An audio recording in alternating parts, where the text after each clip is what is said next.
Hello.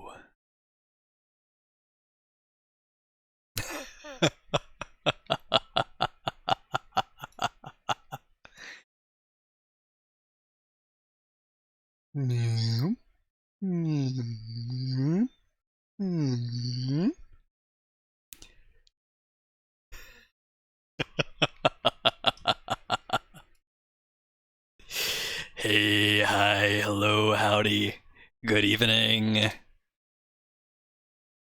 I need an excuse to work on streaming widget because it has not received enough attention in far too long and has been languishing.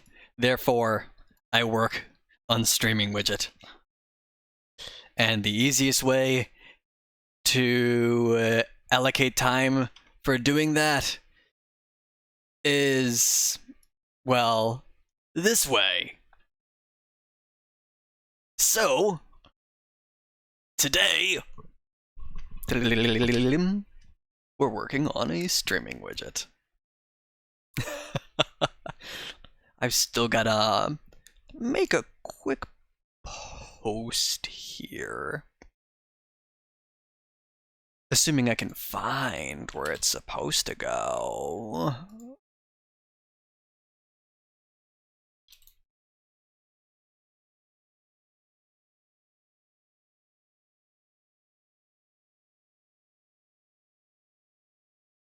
Nine. Mm-hmm.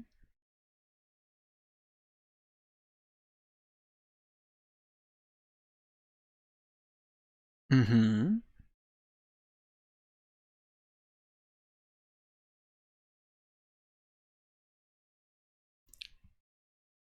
And I think that's everything.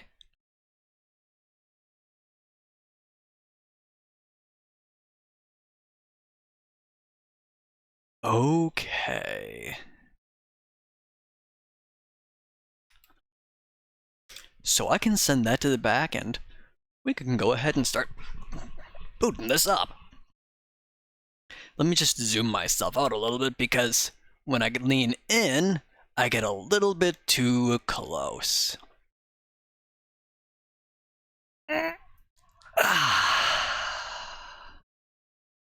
Okay.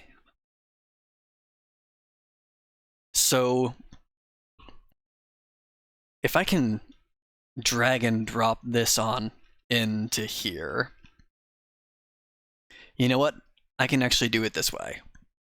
Let's switch over to our other view here and add back in our whiteboard. Add. We're gonna do a game capture sounds perfectly fine for this. That will not be a problem. Window capture, game capture. Okay. That name is already in use. Sure, okay.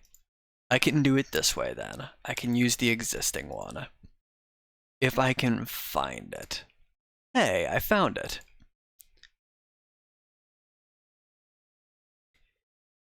Nice.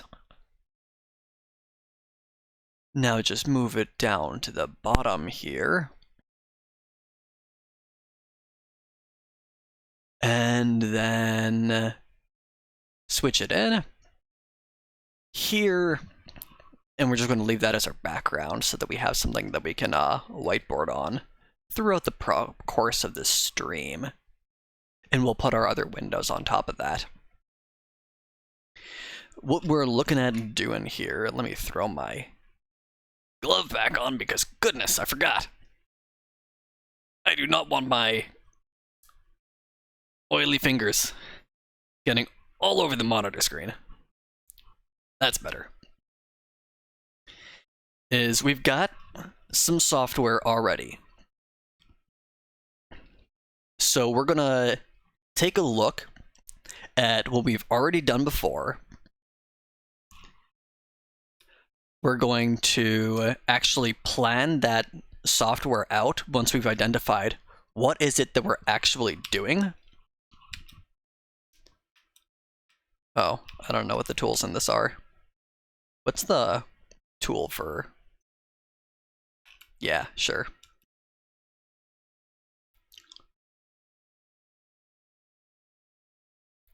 But yeah, once we've identified what we're doing, and then we lay that out, essentially whiteboarding it to say, here's what we actually got to do for what we're targeting. Then we're going to take that and implement it as a new command in MixItUp compared to what we're currently doing. Since, and I'm going to show you this in just a second here as I expand it out, what we currently have is a little bit difficult. If I add here the MixItUp command list, set this to our view, you can see this now. And I'm gonna maximize, not maximize, but at least enlarge this a little bit so that you can see sort of what's going on here. And then fade that in. Oh, goodness, that's slow. We're actually gonna turn off studio mode for a moment so that you can actually see that in real time. So yeah, you see here, can I give a pointer somehow on top of that? No, I cannot. Okay. Well, haha, I actually have a clever way of doing this. Image, choose image, pointer, mwahaha.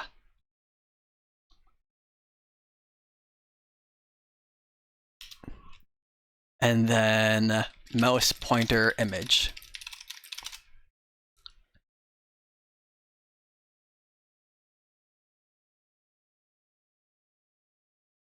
Perfect. Okay. Open image.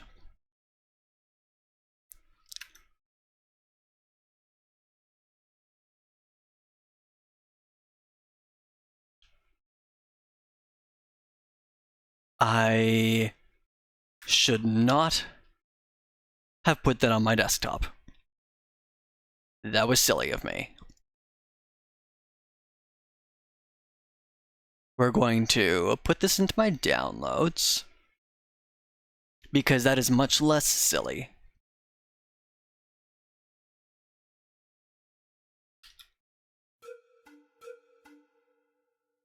Hey, hi, hello, howdy. Good evening. I am doing well. How are ya, Bubba?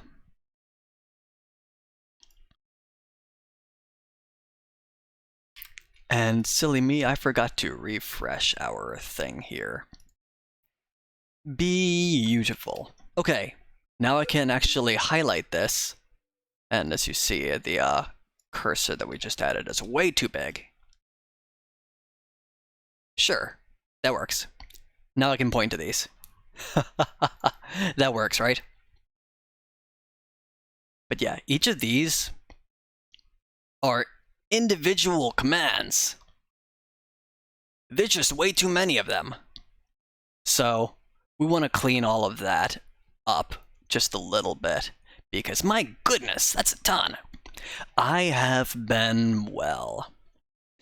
I wanted to mow, but Texas decided it's gonna rain. So why not be productive with the time and take advantage of some of the cleanup that we've been wanting to do.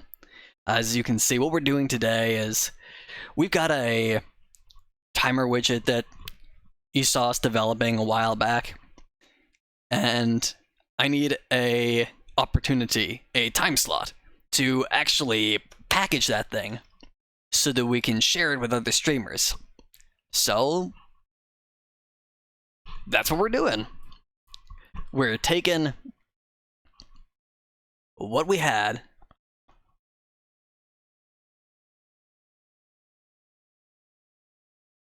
and we are going to turn that into a single MixItUp command instead of 1, 2, 3, 4, 5, 6, way too many separate commands that would need to be downloaded in order to actually get this overlay working in MixItUp on your own computer.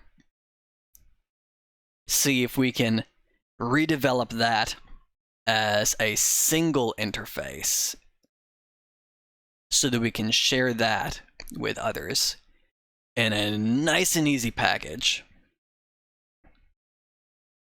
and allow them to actually use it.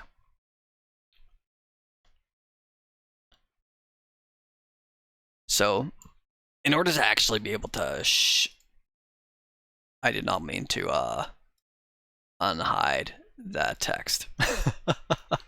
In order to actually share this, we need to identify what on earth is going on here. So that's what we're going to do with our review. We're going to whiteboard that so that we can say, here's our objectives. Here's what we're actually trying to accomplish here. And then we're going to implement that again in a single command instead of all these individual ones, since they work, but it could be better. So let's hop on in. Move our pointer off to the side because we're probably going to want it again. Can I still see that if I put it off screen? Yes, I can. Cool. I'm just going to hide it up there in the corner for now. And that way I can come back to it. And what if I... Yeah. That's better. Much better. You know, that makes me realize I forgot to refresh something. There we go. Okay. So let's see, can you actually see these when I try to edit them? I want to say no. Oh? Yes, you can. Nice. That's exactly what we want. It's kind of small. It could be better, but at least it renders.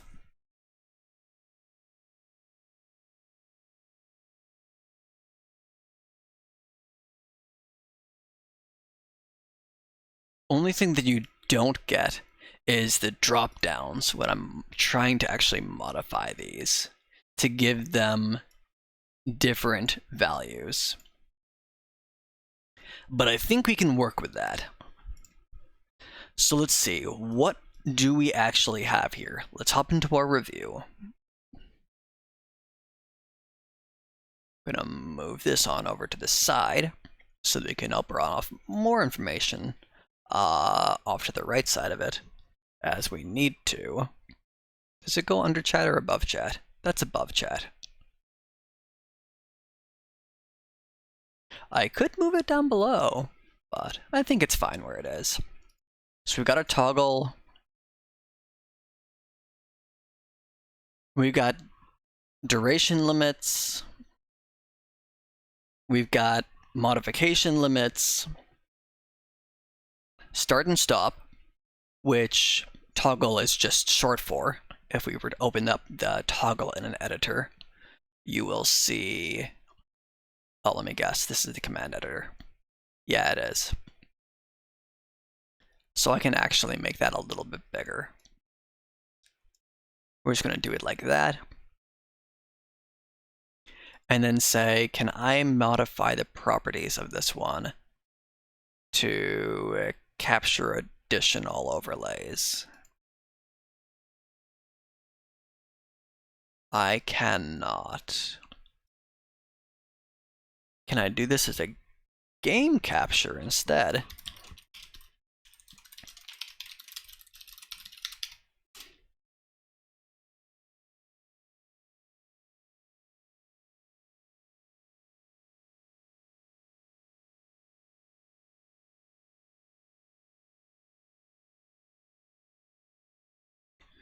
That could work, potentially.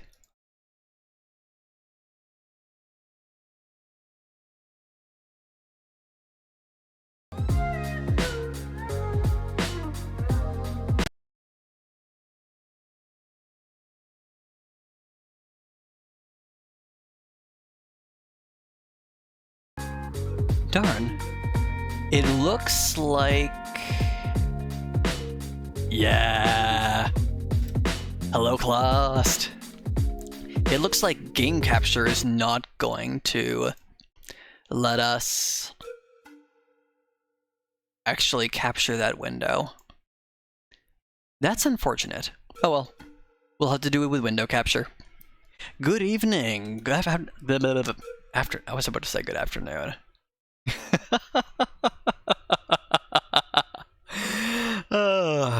Hey, hi, hello, howdy, good evening, how are ya? Yes, it's nice to see you, Clast. I hope your day has been well. We are getting our streaming widget timer function. This thing. Timer start. Wait. Yeah, that right there. Up there. Oh, I'm too low. I'm being hidden. that up there. We're getting that particular command, that element widget, available to share with others so that anyone can use it. Because it would be nice to be able to give this widget to any other streamer, since it's pretty capable, but it's not pretty shareable. So that needs to be kind of fixed.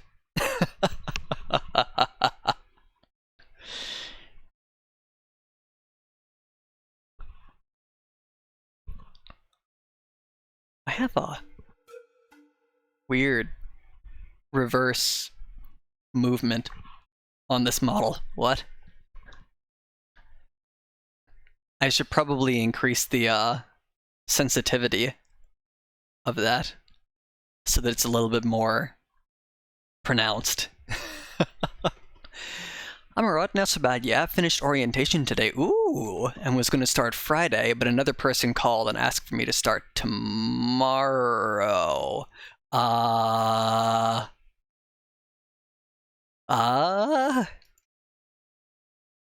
But yay work? Also,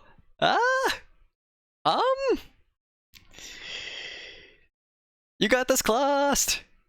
You got this!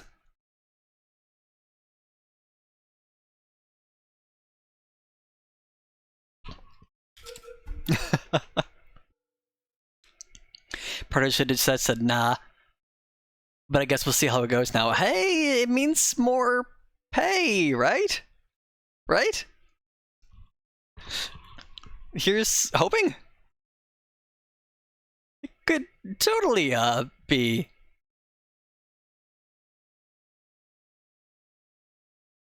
Yeah. Well, hopefully Thursdays are slower than Fridays, because everyone tries to get everything in on the last day of the week, because it's the last day of the week and there's no other time left for the rest of the week to do it after that. So, fingers crossed. Unless, they're also open all weekend long. I guess it depends. But fingers crossed, I am happy. I hope it's kind of slow. I don't want to see the crazies running about already. Oh, yeah. Yeah, for sure. I definitely hope that goes well. I'm glad to hear that it is starting.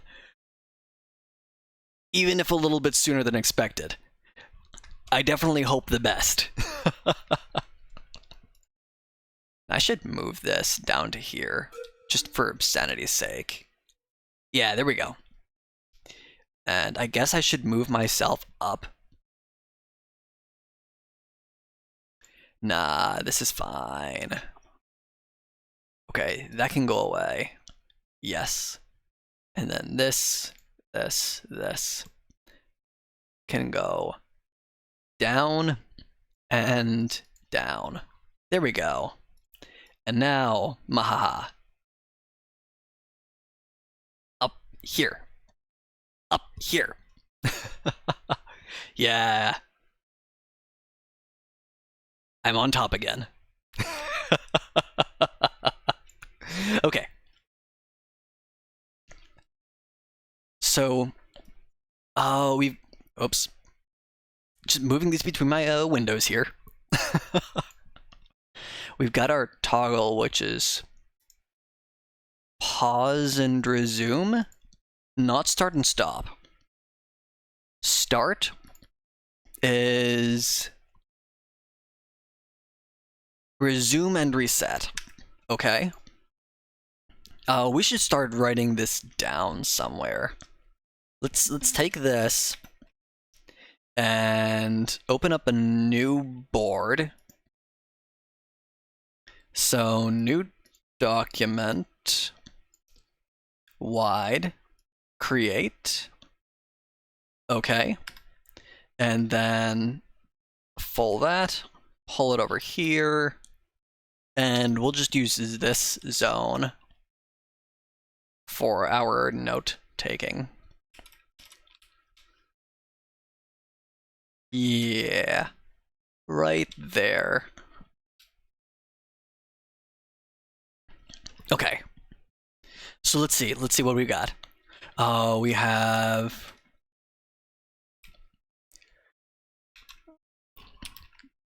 toggle. I want to actually reduce the height of this, because goodness, that is difficult to type on. Type to write on. Okay, here we go.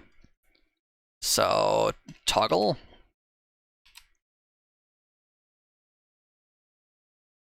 Yeah, there we go.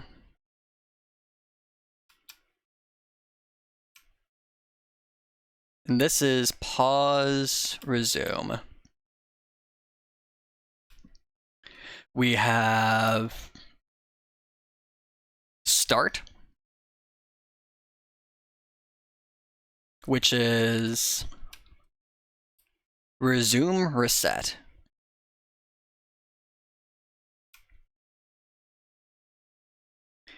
And you have my most sincere apologies. I just realized that I did not even have that visible. That's fixed.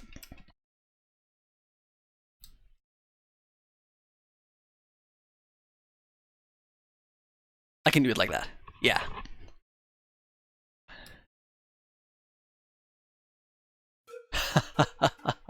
That's better.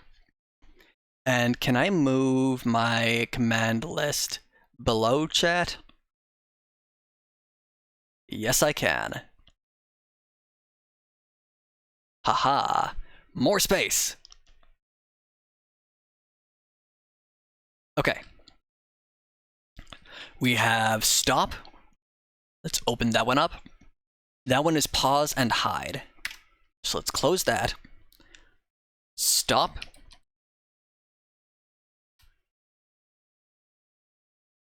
Is pause and hide.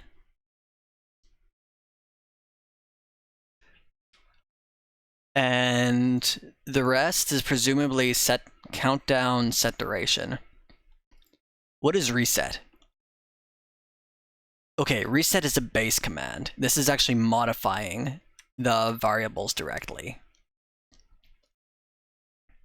And of course, it does a refresh. So we're going to say reset is reset, comma, refresh.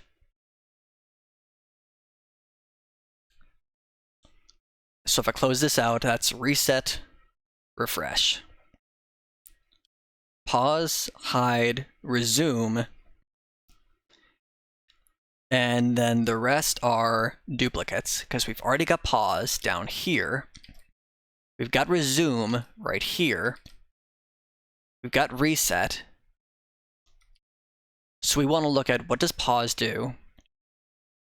Resume and hide. What does start do again? Okay, start is only resume reset. Stop is only pause and hide. So we want to look at what resume does. Okay, so resume does refresh, which presumably shows this thing.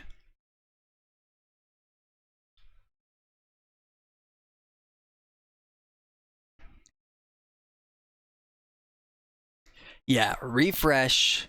Unfortunately, you can't see it, but what refresh does is it...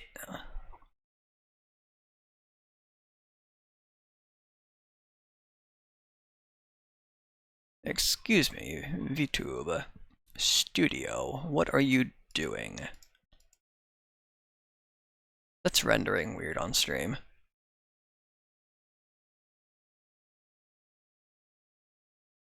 I have holes. Huh, okay. Interesting. TIL. I have holes. So refresh, let's write that down.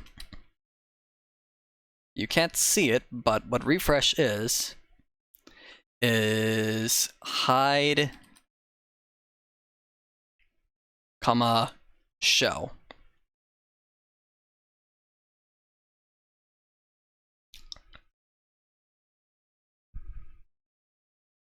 And those are very base actions.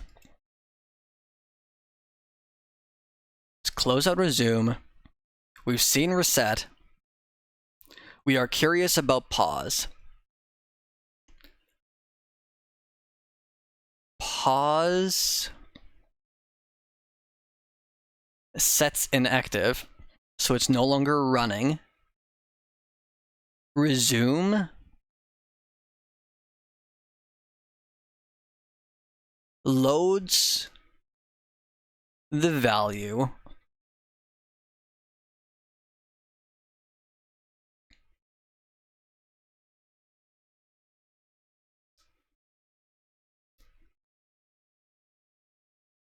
Save. Wow, save does a lot of things.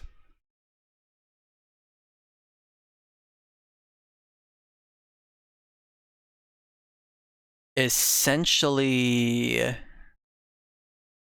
we may just need to dig this into, dig into this in detail. Let's not maximize that, because that's way too big, apparently. We can give more space.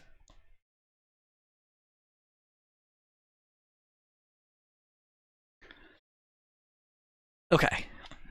So what pause does is update chronotinker date. And all that does is sets chronotinker date variable to the current time. We just checked what that action group does in a separate window that unfortunately OBS does not want to render. That's fine, we can get around it. So if we write that down over here, just jot it down.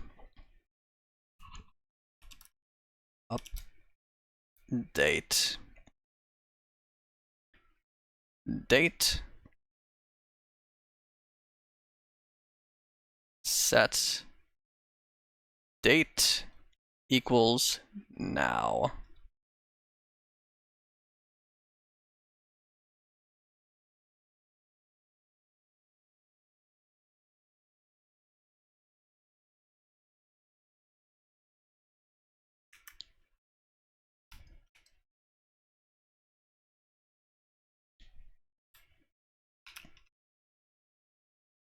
Yoink this. Oh, I guess I can't yoink that. Haha. Whoops.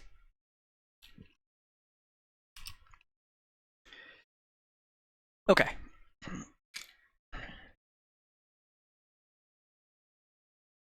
Move you out of the way. Yeah, that's fine. Uh-oh, something disconnected. Okay.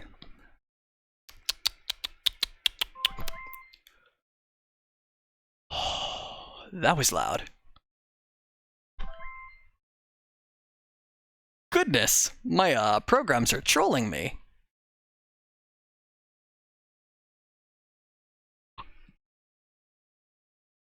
Whatever that was far too loud. Volume mixer. You can be turned all the way down. Because that was just too loud. There we go. That's better.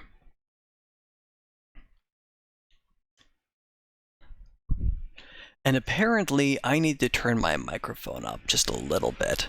Yeah, there we go. That'll have a little bit of static, but it should be a bit better compared to the background noise. Okay, there we go. So hide this for a moment. Refresh is hide and show. And with the command list, update date sets date to now.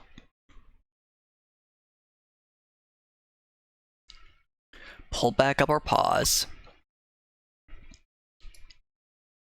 And then this sets date to now minus offset. So this says if it's already paused,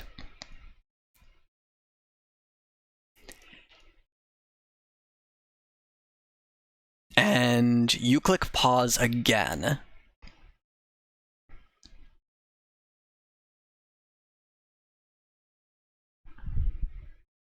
then we are going to set the time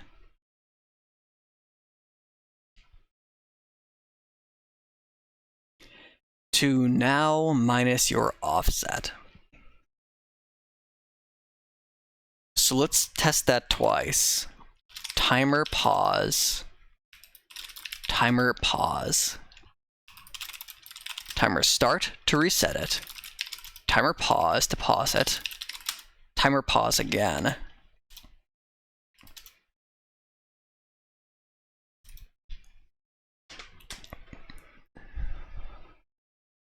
So it's doing as close as it can to retaining the current time, since we can't put all of these behind an if condition. So that if you pause multiple times, it won't just do something silly.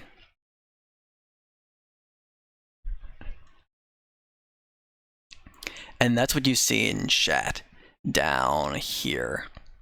Actually, you don't see it in chat because my bot is keeping it out of chat. Interesting. That's fine. That's kind of what we wanted it to do. Grab a sip here so that my voice doesn't go dry before we're done.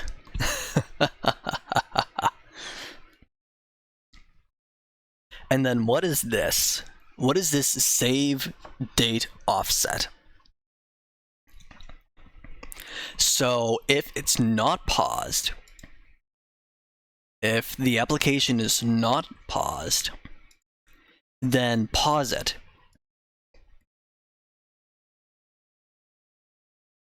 Save a copy of what the date last was,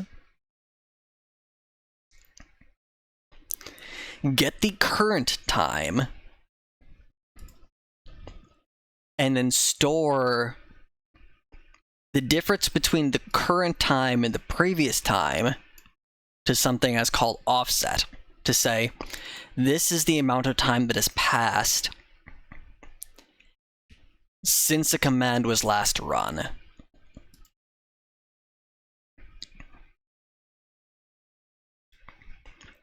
And then restore the previous time back into date so that we don't mess things up.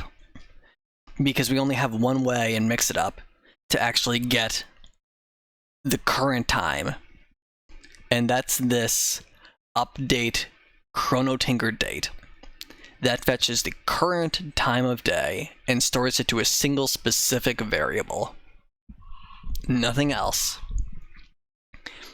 And we wrote that as a custom action group. Like we said, all that does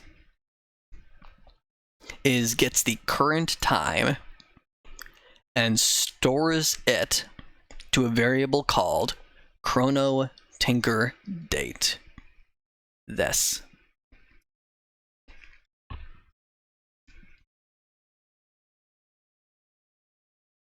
And these are all globally usable so that they can be accessed by future command executions.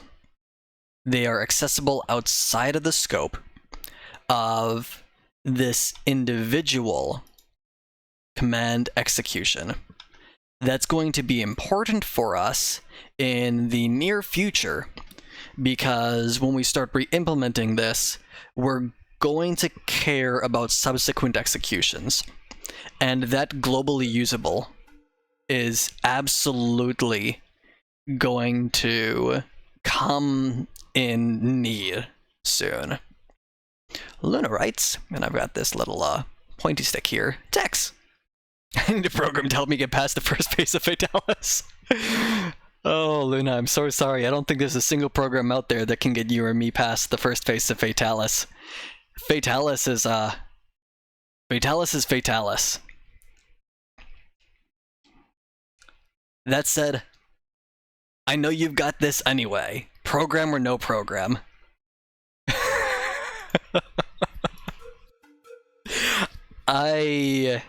I echo that sentiment. The first time you see Fatalis and you know that you have to get past a certain part before people can even join you,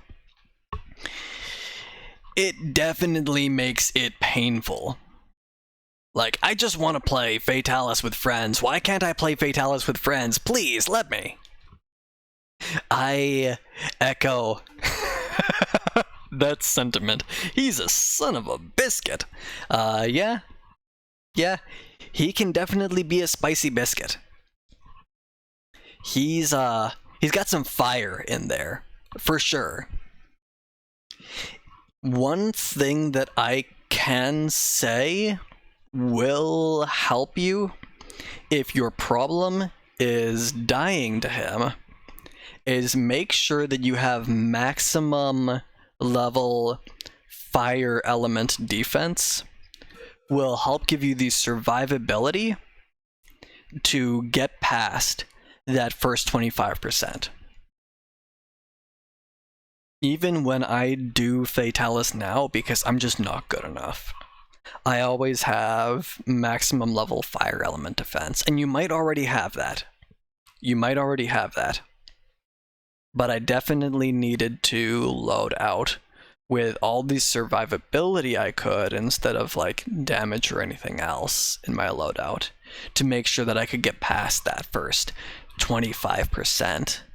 Because I'm not a professional gamer. Y'all have seen me play video games. I'm not a professional gamer. He's something alright. Lots of words going through your head. Yep.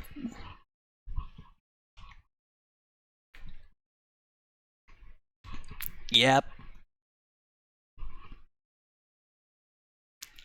I hear ya. That's Fatalis. That said, I know you've got this. You've definitely got this. If anyone can pull it off, you can. It's hard for me in any game to use WASD to move for some reason. I actually used my Xbox controller to fight him. Because, yeah, moving with WASD.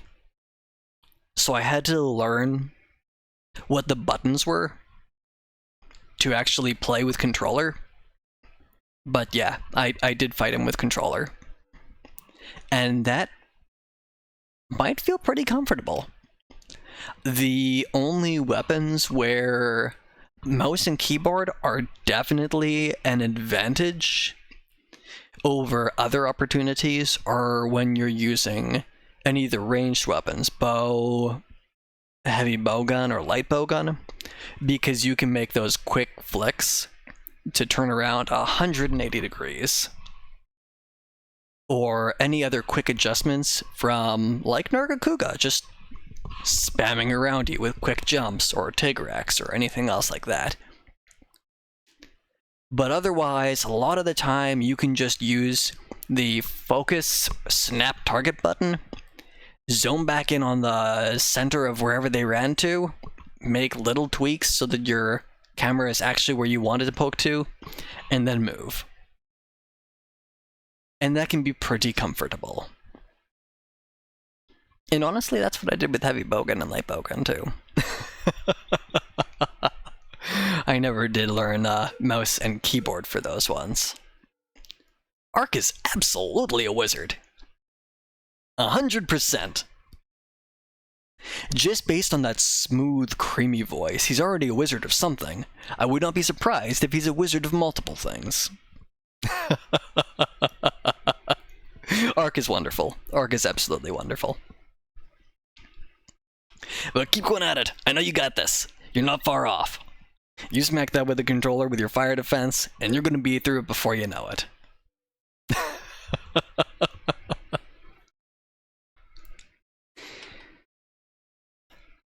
So our paws here, our cat paws, tippy tappy tippy tappy. Our pause command saves the amount of time that has gone on the timer. No, not at all, not at all. Sorry to take away within the program. Don't worry about that one bit. I do not feel like it has taken away from it at all. I'm always going to be all over the place, so that's perfectly fine.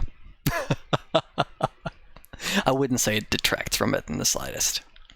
If anything, it lets us breathe, expand our horizons on thinking, and say, sure, okay, let's come back to this with a fresh mind. That's why people get up from whatever they're working on and then come back to it after a brief walk or so on, so that, you know, it doesn't feel like you're just bashing your head against the wall with whatever problem it may be. So that's pretty good. That's pretty good. Definitely don't be sorry for it. Feel free to come in at any time and say, Tex, Fatalis is terrible.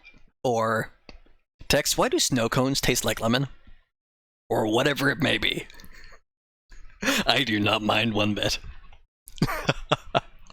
I don't have a tippy tappy emote to bongo with my Tex, but I am all okay with it. All okay with it.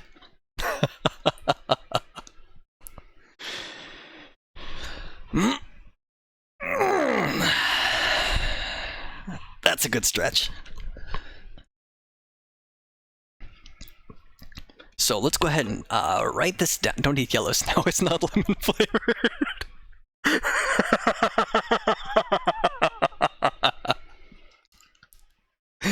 Oh, that was good. That was good. I appreciate that. Okay, coming back over here. Let's not write that at an angle. So one, update date does set date equals now. I should move that just a little bit because I'm getting too close to the edge here. Whoops. Control Alt X. Yes. There we go. Move that. Oh no. I didn't set up an alpha layer here.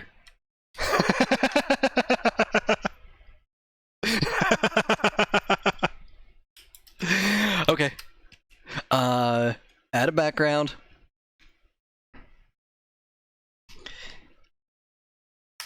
Set it all to white. Come back over to here. Tools, filter, color to alpha, white. Okay. Now select update date, set date now. Move that. That's better. Deselect, and then there we go. That's better. You're welcome. Glad I could give you a laugh. Always my goal every day to make people laugh and smile. That's always wonderful. I appreciate it. You know, I'm always trying to do my similar myself. That will always be welcome here. Always. I should rotate that a little bit because I wrote it at an angle. There we go. Okay. So we can erase this. Is that your cursive text? It's nice. Why, thank you. Yes, that is my handwriting. And I actually need to move this over here.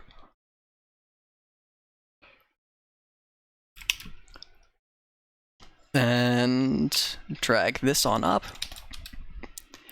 Okay. So what is our edge for where you can see? Right around the 500? Okay.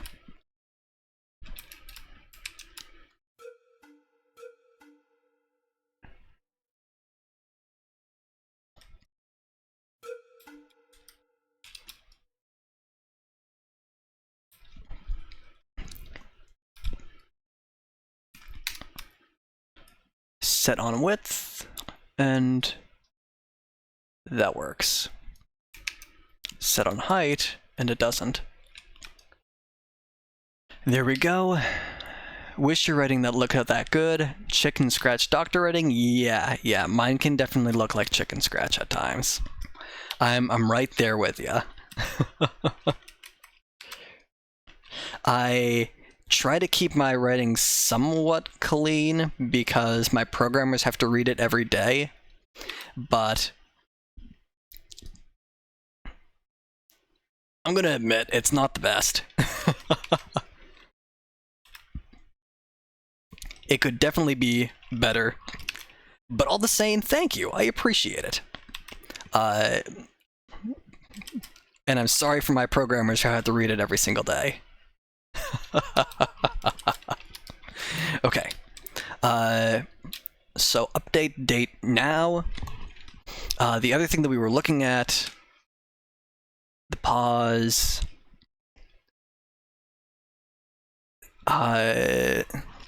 is pause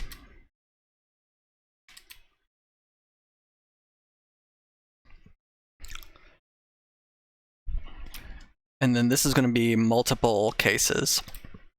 In fact, it doesn't even need to be multiple cases. Let's just go ahead and hide our command list for a moment here, because we're not going to need it for what we're drawing up right now. Pause says, in a nutshell, if not paused,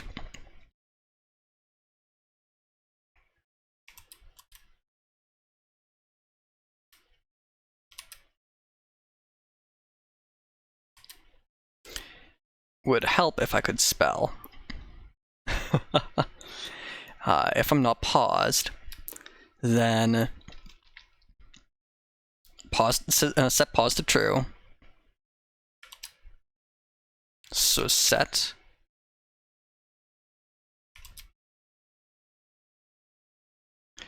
paused to true.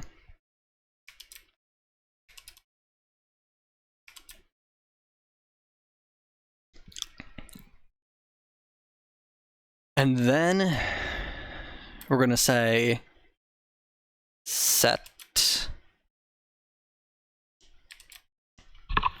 essentially duration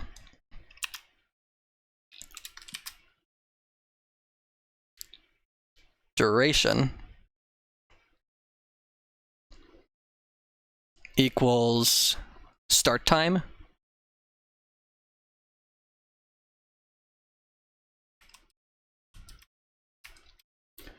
equals start time. Actually, yeah, we do want start time, but it's not going to start with start time. It's actually going to start with, let's set our thing to about 20-ish. Now, minus start time.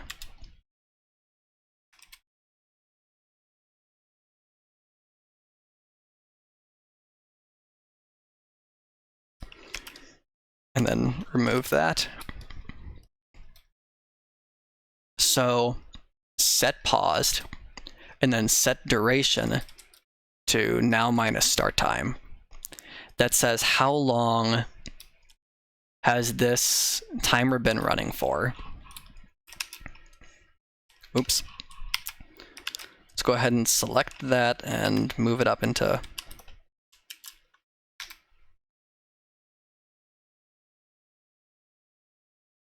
I did it again.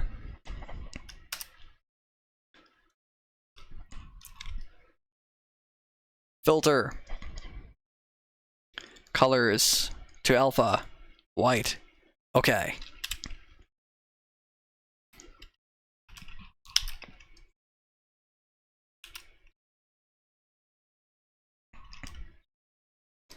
And now Control T so I can resize this.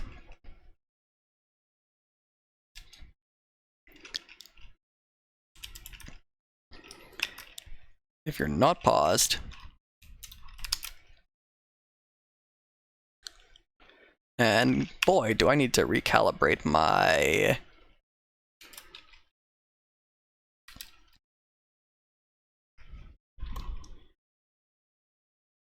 yeah, I'm just at the wrong angle for using this. Okay, there we go. That'll work.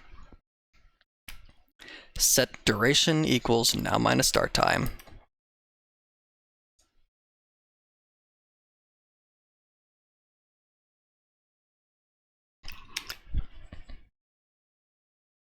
Let's go ahead and replace that.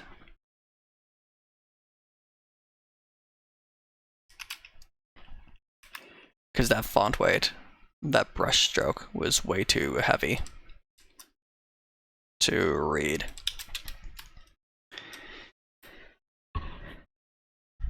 So we're going to say pause it and record how long it's been going for.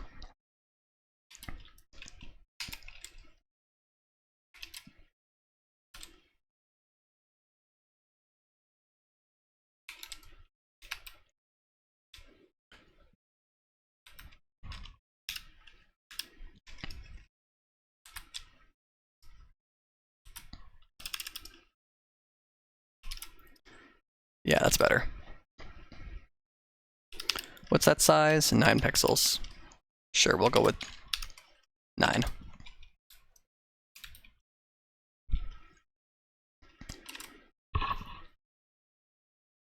And for pause, anything else we need to do? Let's edit this again. We don't really need to do anything else.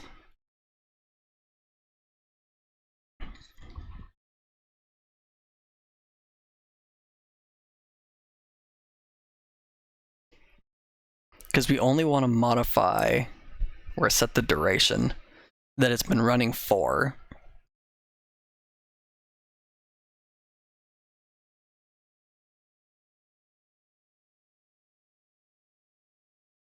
When we pause the thing. So that when we unpause it, or we resume, we can load that amount of time.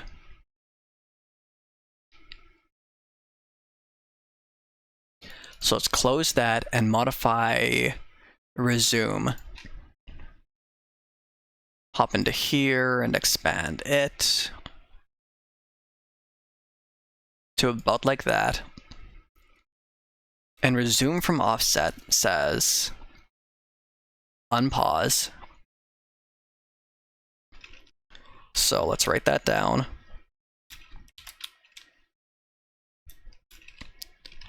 Resume.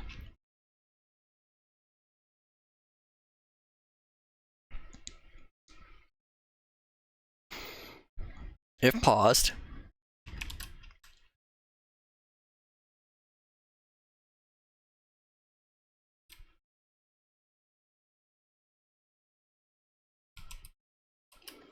goodness.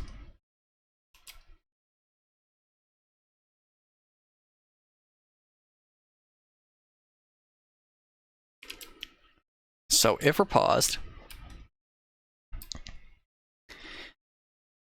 then we're going to set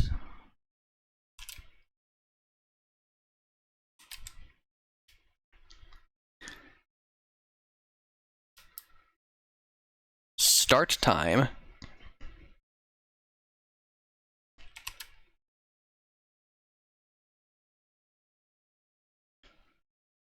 set start time, and apparently I can actually remember to spell set start time equals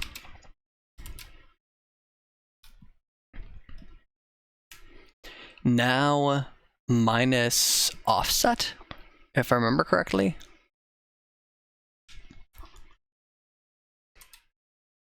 Chrono tinker paused to false. So one, we need to set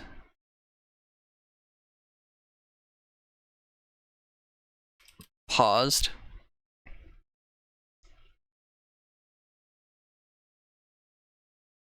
equals false.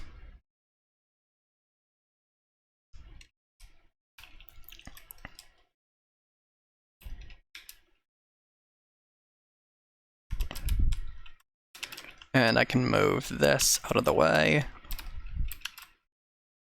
Move this into place.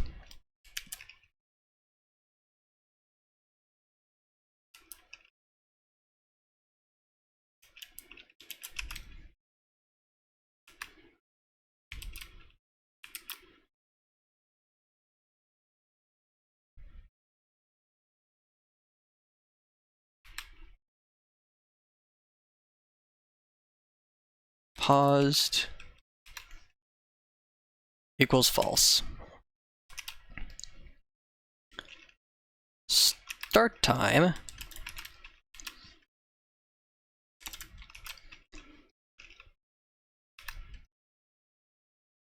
yay for drag and drop.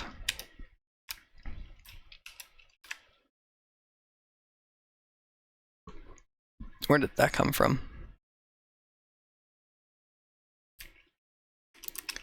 You know what?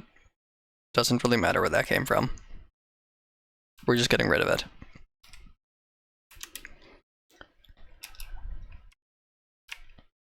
Set start time is equal to now minus duration. So now we can hide that. Minus duration.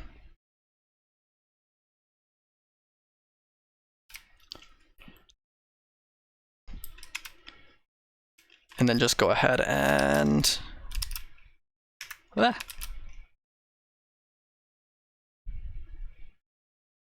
Tighten that up a little bit for readability's sake.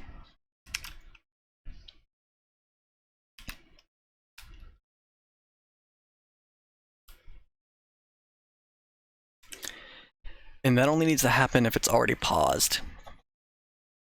Which is why toggle can just do both of these back and forth.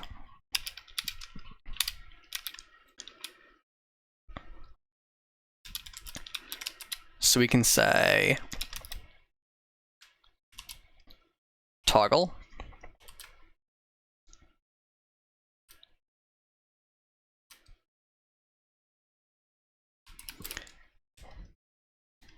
sure, I'm giving myself an angle.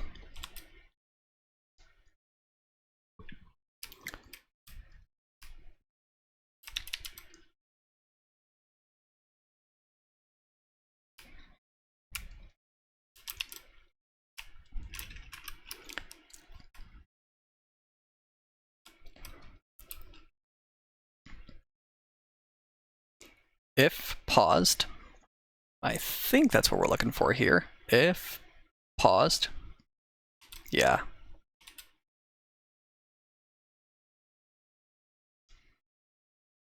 Resume.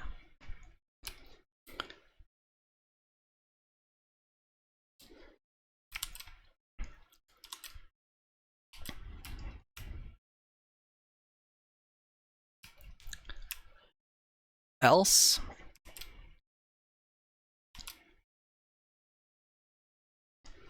We're going to pause. That'll be our other case.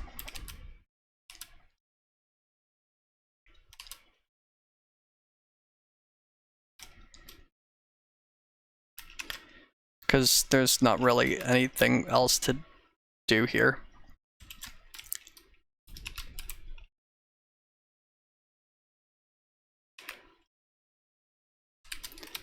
That's all in place. That's good. That gives us some what these basic functions are, what these amount to, what that update date does. And then if we bring back in our command list here,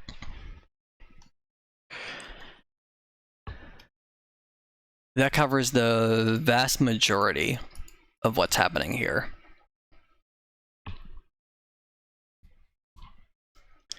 So if we come back to our layout of everything that's happening, and then switch back over to here, we're at the point where we need to identify the rest of what's happening.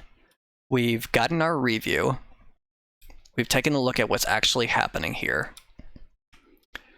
We're starting to plan it out for what's going to need to happen. And then in a little bit here, we can actually start re-implementing this as a single command. I don't know yet exactly how we're going to do this re-implement step, because that could go a lot of different ways. I'm not entirely sure what we're going to do yet.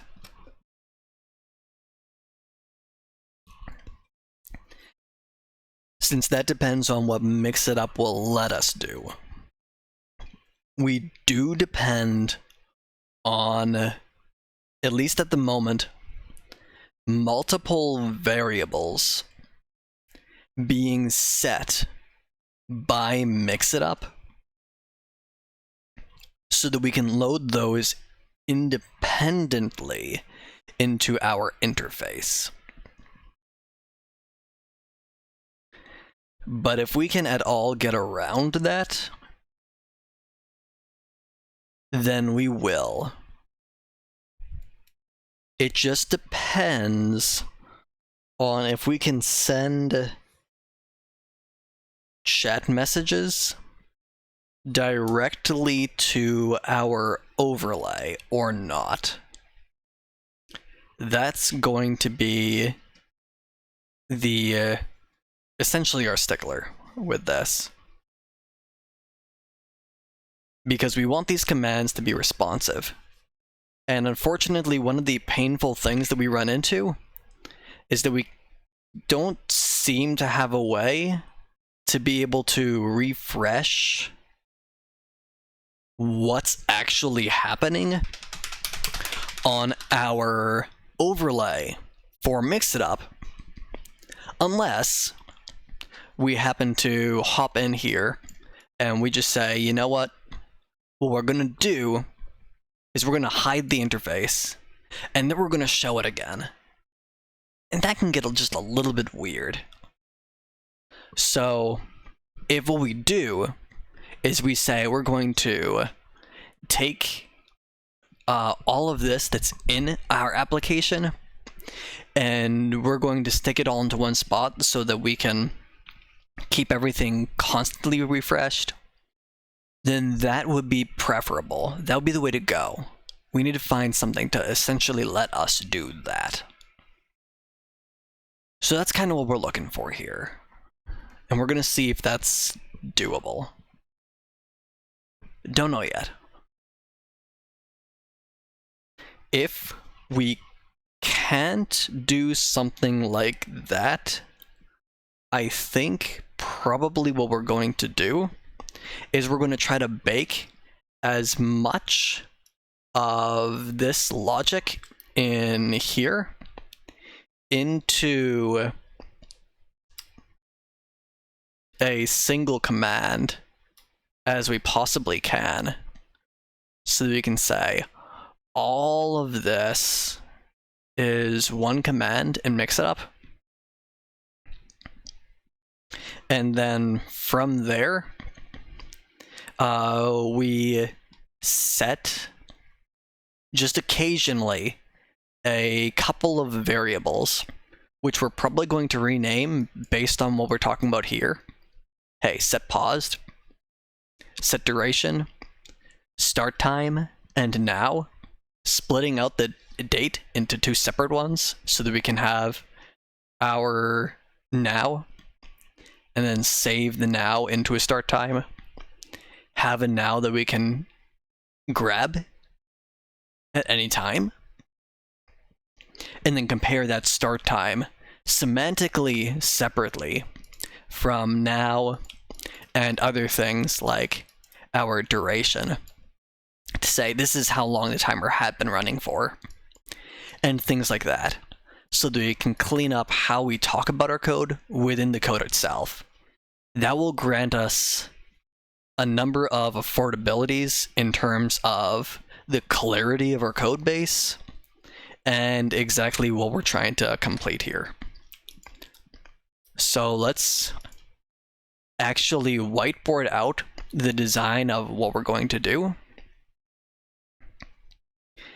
We've sort of laid out what's currently happening. Now we want to say what we're about to do. One thing that we're missing with the review step that we still want to go back over is, what about these other commands here? We still have on our command list these duration, offset, event offset, and countdown commands. Those are going to be irrelevant. They're not the base functionality, they're the extended functionality. And let's try summarizing them before we hop into them to see if we can actually remember what each of these are. If I remember correctly, excuse me, our duration commands are to say, like, for example, if we're doing a stopwatch style timer, by default, if I say timer start here, our timer down here is going to start counting, and it's going to go until it reaches that duration. And that should be 30 seconds. So yeah, you see that this is starting to flash red.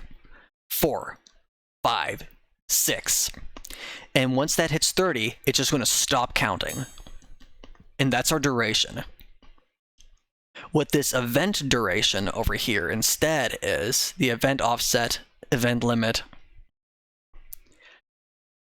Those are extra time that this duration can go for by making additional changes as a result of different events that can happen on stream, such as, bits, subs, certain commands from mods, or from channel point redeems, or user commands, or anything else, whatever you set up as an event to actually trigger this, to say, let's take that 30-second duration and instead say timer event add 10 more seconds.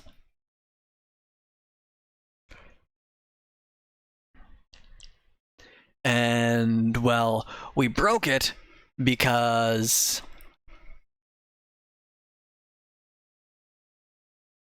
it's not stopping anymore.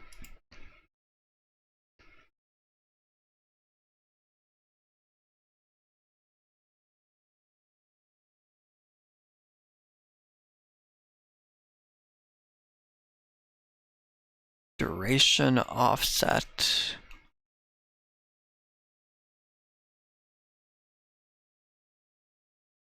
Huh?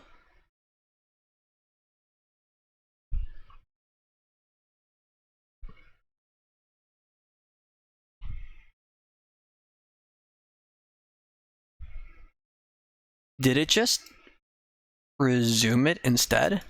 Let's timer start. And then let that tick up to the 40-second mark. Move our pointer off screen. And then say, what we did was we said event add 10 seconds. This should keep going. Timer event add 5 until 35. For 3, 2, 1, pause. Yes.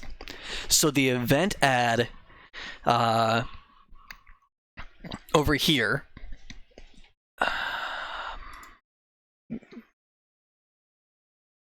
not showing at the moment.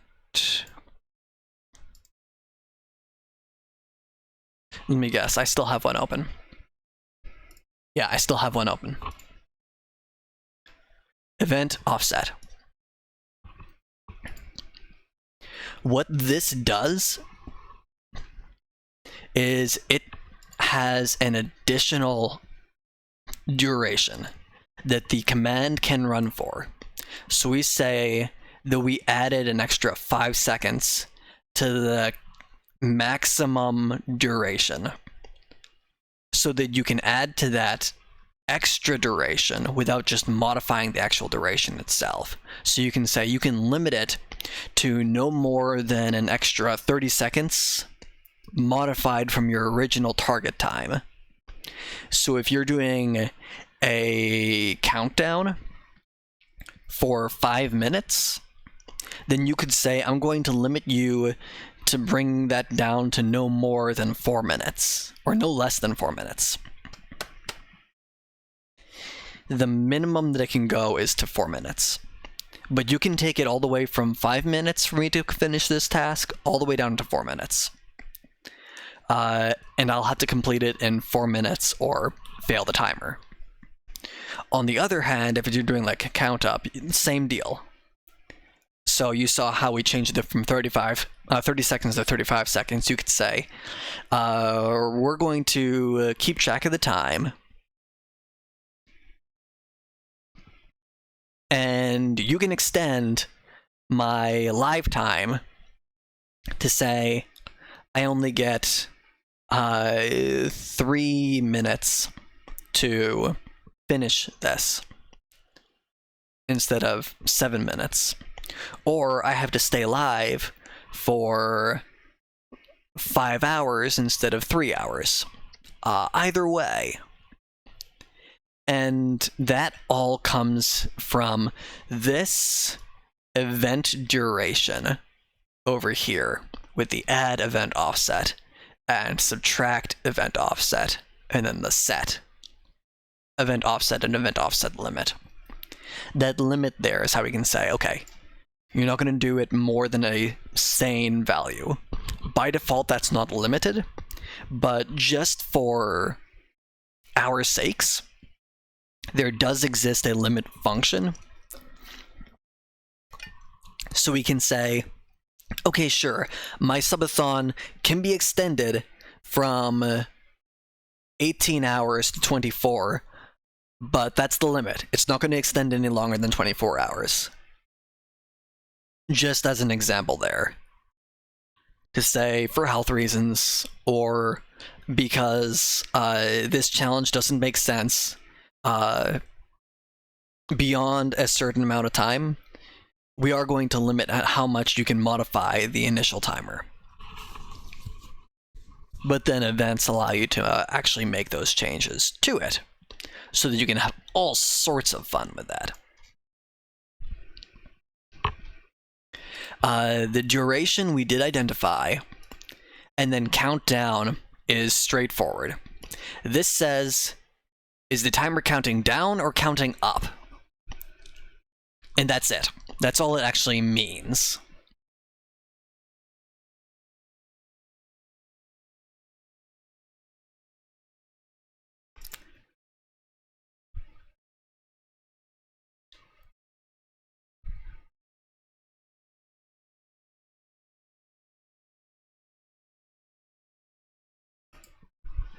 And then here, all we're saying is if the countdown in the command is true, store that for other commands to say, hey, everything's going to count down. Otherwise, if what you're passing to this command is off or false, then have everything start counting up. Save it. Toggle. And then refresh that onto the screen. So we come over here and say timer count down true. We now see a negative time. And if I say start, it's going to say 30 seconds. And I could say timer event sub 5. And that says, hey, I get 5 seconds less to complete this. Timer start, and it says curious. Timer reset. Timer stop. Timer reset. Timer event sub 5. Okay.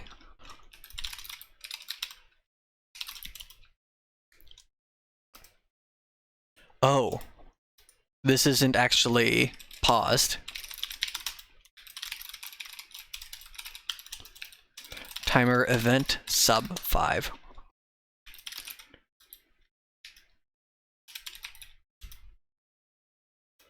Okay.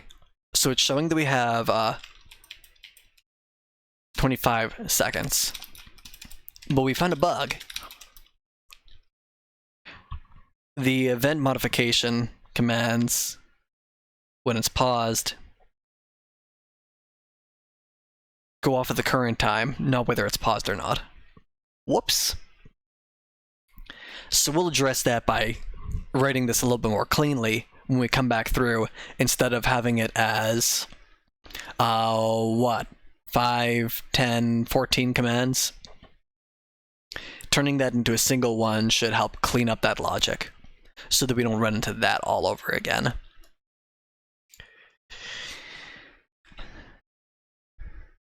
But yeah, the countdown is what says, hey, is this going to timer start count down to 0 or count up from 0? And it just depends on what you want to show. because usually you don't want it to keep counting past 0 with a countdown. But with counting upward as a stopwatch, you can say, hey, I want to target 30 seconds, but don't stop counting if I miss it. Just keep going. Just keep going. So this will stop at exactly 0. It says, oh, I'm out of time. But if we say timer, I don't know if we have a command for that to disable the pausing. We don't have a command for that. We do have underlying functionality to support it. So we could implement that, but we don't necessarily have a reason to do so. Since those features can be a little bit hard to write easy commands for. Unfortunately, as it is, this is just far too many commands for anyone to reasonably use. Even a technical mod might find a little bit of difficulty with this many commands. Saying, okay, great, I can add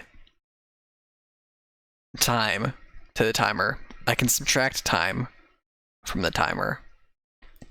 I can pause and resume. I can reset it, start and stop it, which is similar to pause, reset, and resume, some combination of those. And then also hiding and showing it.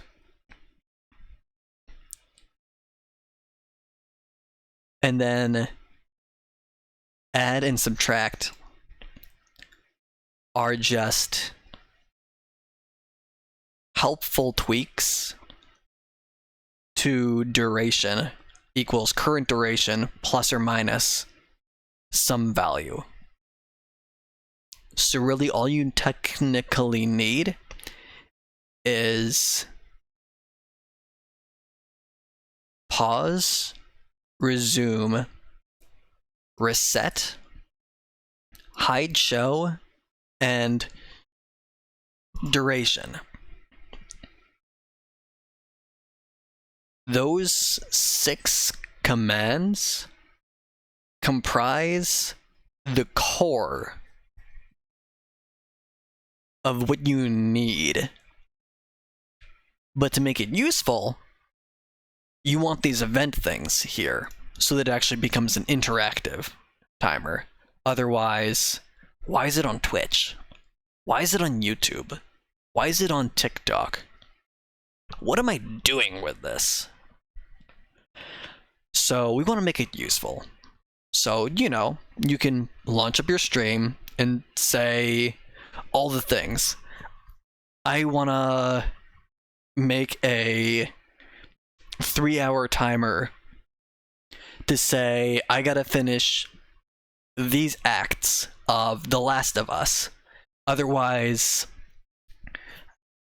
I'm going to take a punishment and have to finish these 3 drinks of orange juice or whatever it may be. You insert your other item of choice here, because I think you have all sorts of ideas for what you would actually do. For example, I would say Shay needs to take a sip of water.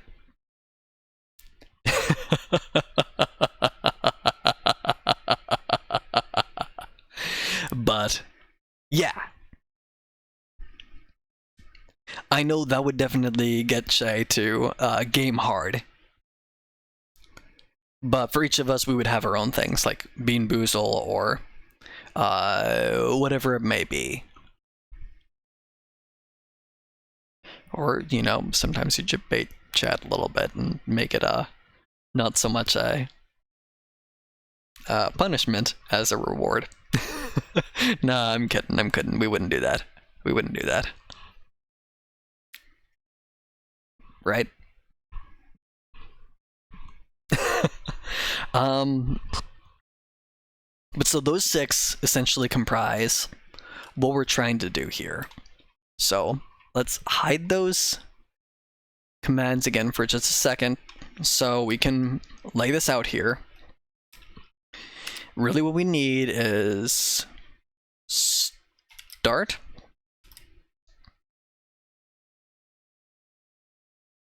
And not even start. We want pause.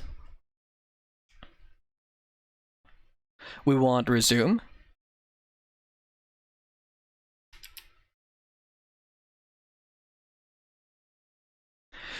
We want, what was it from our list? Reset?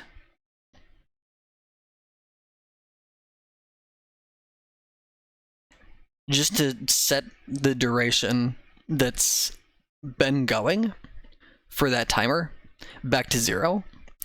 We want duration to say how long we can go for. Duration.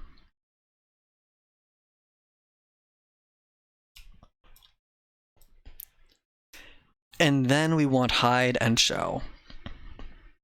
So hide and show. And that comprises, like we talked about, the core functionality, core feature set.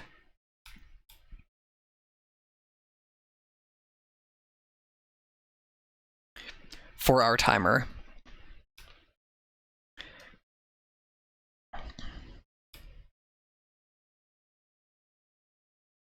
Events are interactive features.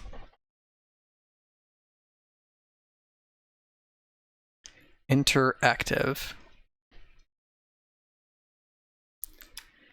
And that's what really makes it a streaming widget instead, rather than just a simple, like tomato timer. Why is it not just a Pomodoro? No, this is a streaming widget.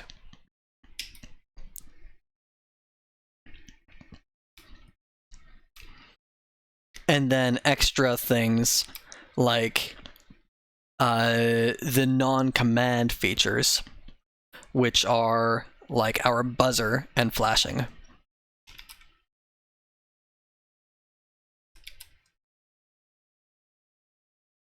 Buzzer. And the flash.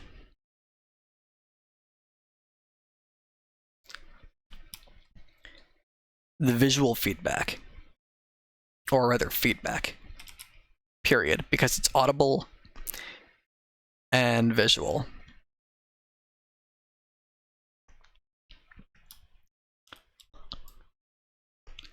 So we've got a core. You don't necessarily need your buzzer and your flash for these to work. You got your events to make an interactive widget, and then you've got your things that actually add a bit of flair to how that functions.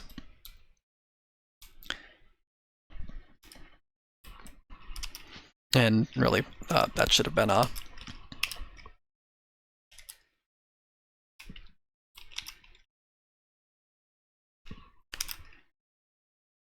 like that. Haha, yeah.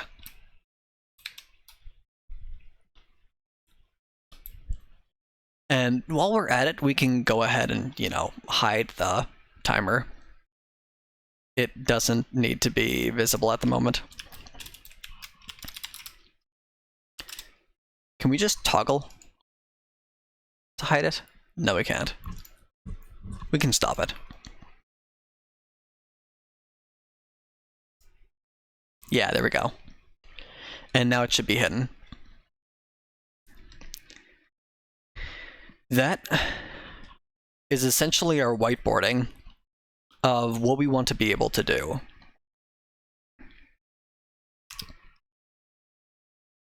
But if we want to really elaborate on that, this events should be built out just a little bit more, we're going to say, let's go ahead and separate those. Take our events, move these back over here, and do something useful with this. Yeah. Like that. And elaborate just a little bit.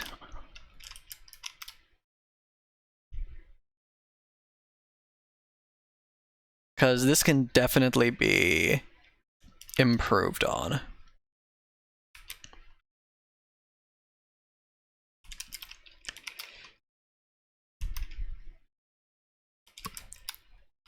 So what does that mean? What that means is add and remove. So add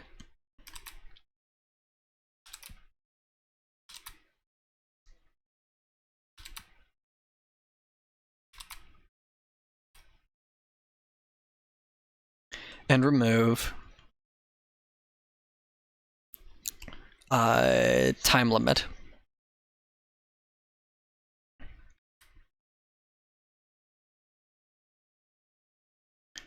Our time limit.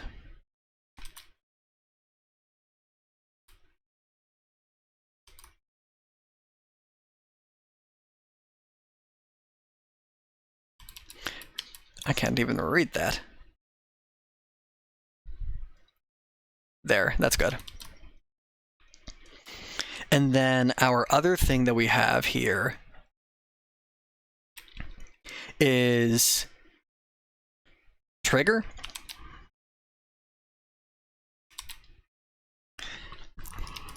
That helps if I'm actually positioned better for my tablet so that I can see the tablet screen just a little bit better.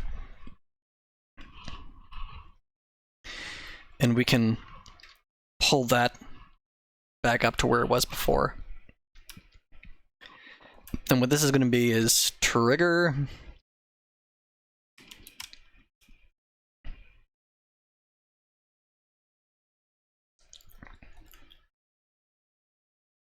this thing.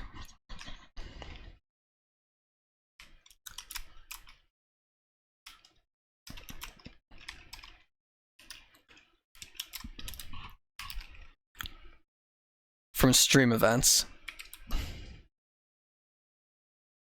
So from stream, and we want that to be a little bit more bold. Stream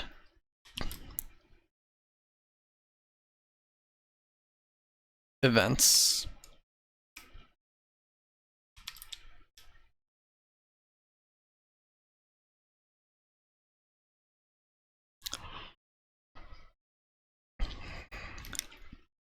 For example, follows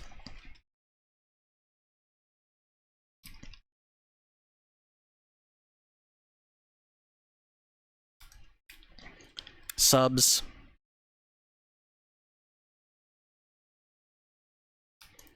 bits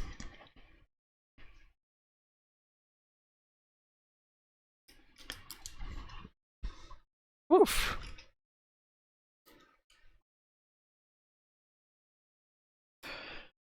Or whatever sort of things else can happen here. Raids.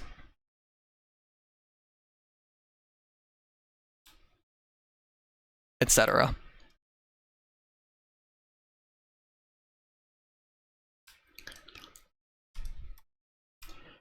So we're going to say that, and then, for example, last thing here would be different times.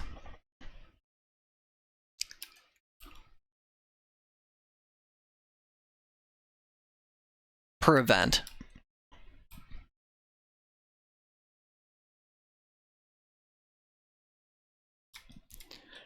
because 1 bit and 1 sub isn't necessarily going to want to affect your result over here the same. You may want to have a bigger impact from someone dropping a sub than dropping 1 bit. Say, hey guys, I want to really incentivize subs as the target for this goal, since this is a subathon. Or if, on the other hand, you're doing a donation goal, you might want to incentivize your bits a little bit more heavily than those subs. So you could say each bit is 1 second, which is really heavy, but okay. But meanwhile, you could say subs are going to be 100 seconds. So they would still make a difference, but not as heavily, by a large margin, since these are, what, approximately 600, no, not after taxes and whatnot. What a streamer would wind up seeing is approximately 250. Since it would have been 300, but I'm not sure, since I'm not up to date. You're supposed to get approximately half. Bits equivalent, whereas 100 should approximately equal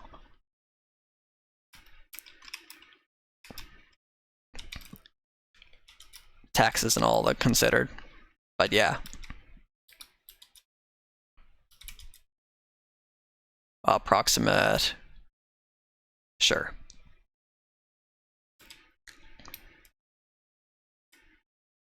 You know what? I can't win with that. But yeah. So you could say something like that. So I want to be able to configure those per each. Corporate political greed, time for another Boston Tea Party. Ooh boy. Ooh boy. Hello, Shadow. Oh no, I turned everything. I forgot that hotkey does something on the screen. Now we can wave and spin.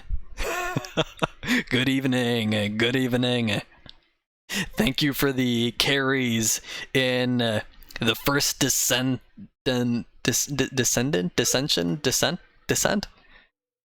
Thank you for the carries in TFD. There. Good evening, how are ya? Yeah, all the way up to level 20. Goodness.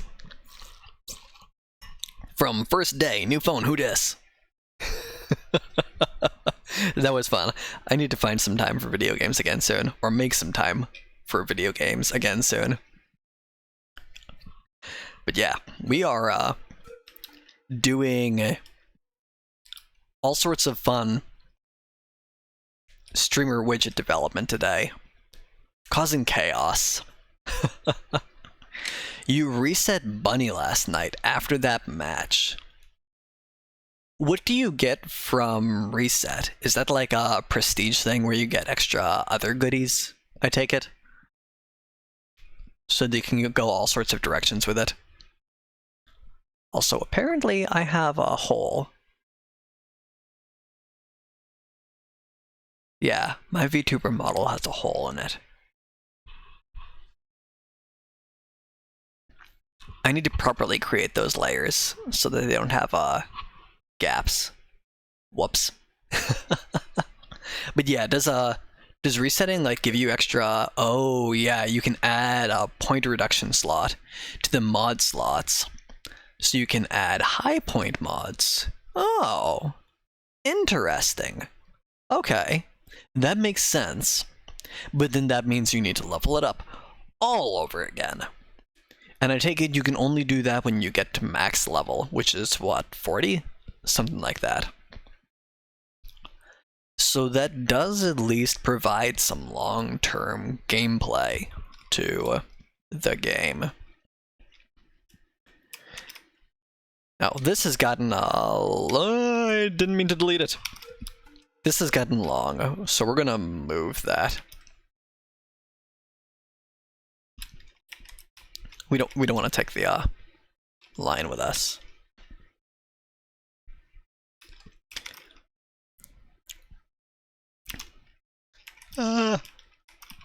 Okay, sure, we're just gonna freehand this. That's better.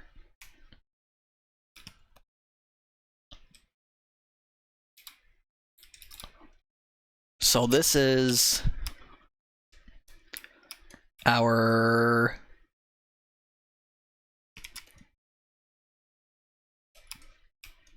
master plan. And we still need more space.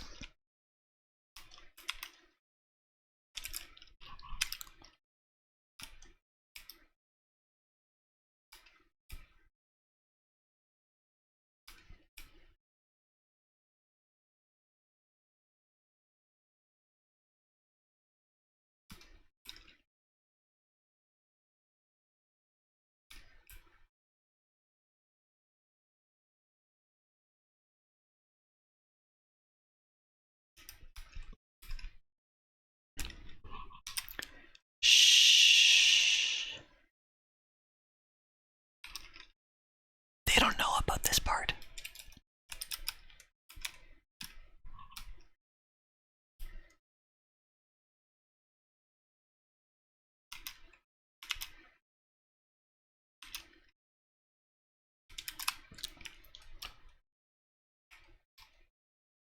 Okay.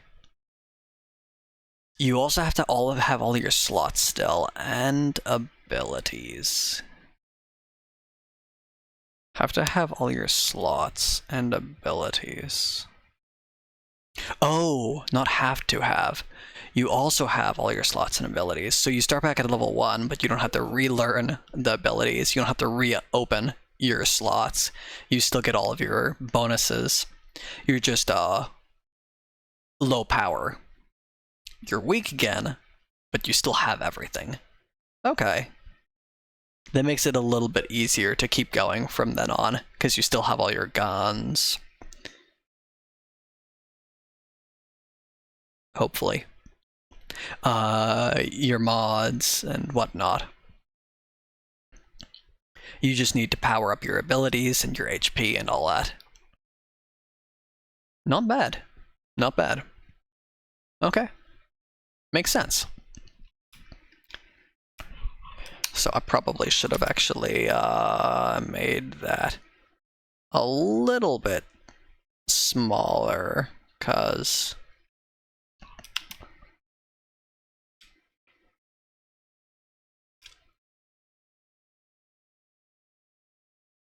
that's just taking up too much space.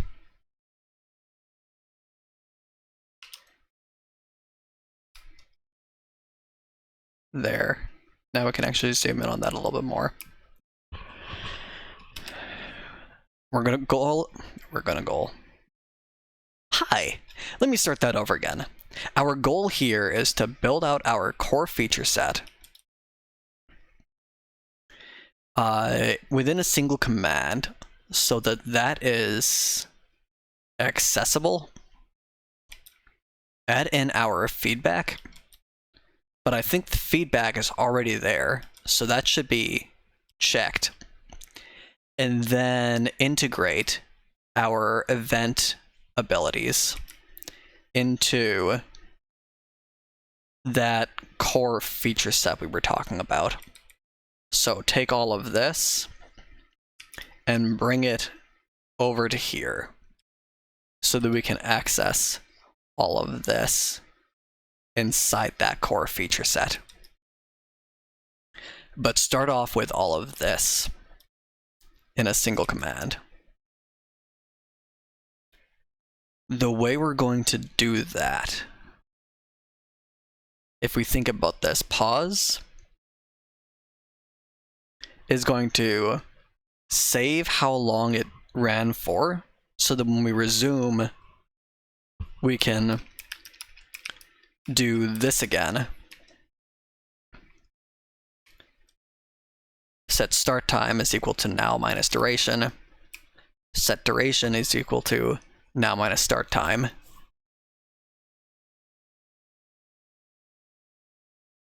Yeah.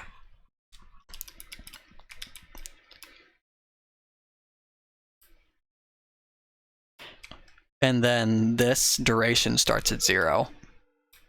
So now minus 0 is equal to now, so that you can actually start your timer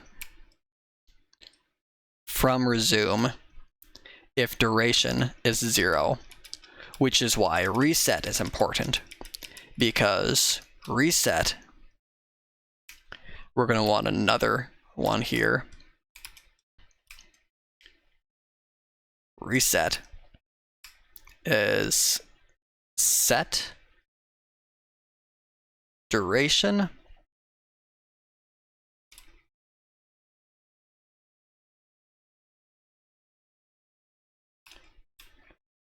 equals 0.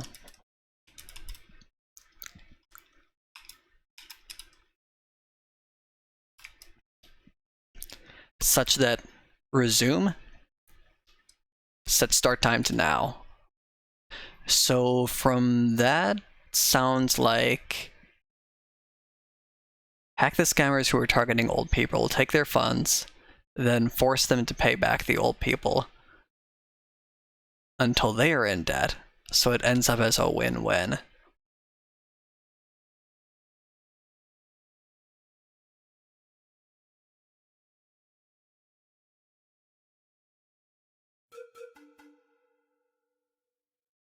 Huh?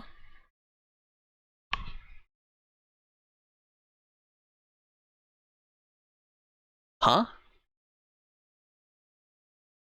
How do you force them to pay back the old people? Oh, while you're logged into their accounts?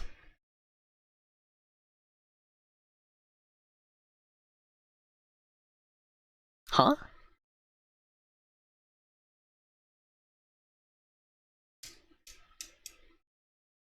I'm having a brain buffering moment. Oh. You do things that you technically shouldn't sanction in public spaces. I see, I see. Yes, that is our plan for world domination. Turn the scammers into an indentured workforce. Got it. We're gonna hop right on that. Easy world domination. Easy. Easy. We just need to find someone who can know how to hack.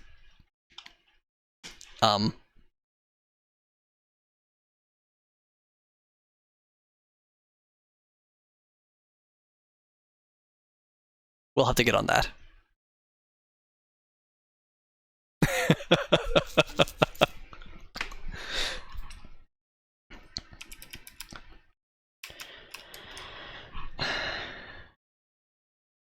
Pause, resume, toggle, reset. We don't really care about toggle. Pause, resume, reset are the important ones.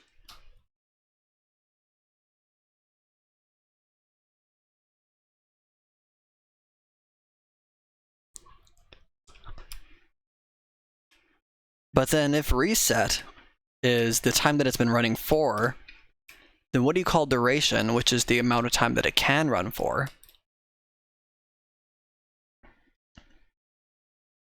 Because this duration is the limit.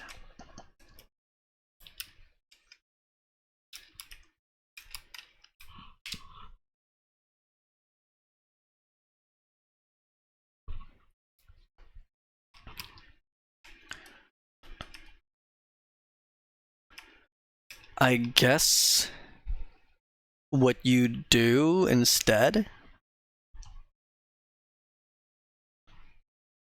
is say, instead of storing a duration, what you could do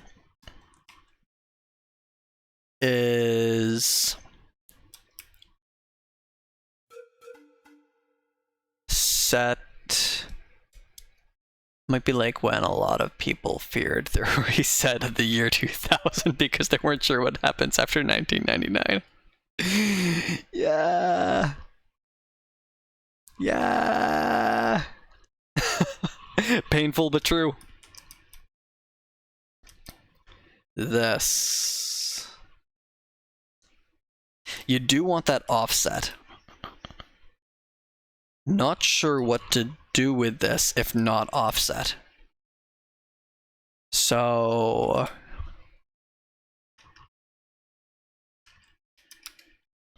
terminology. 100%.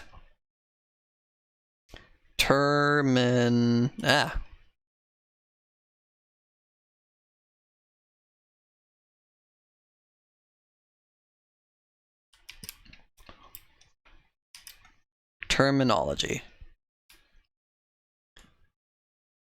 Totally readable. Totally readable.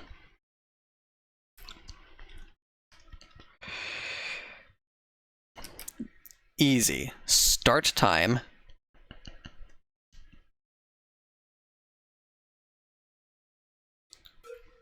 When did this start, bruh?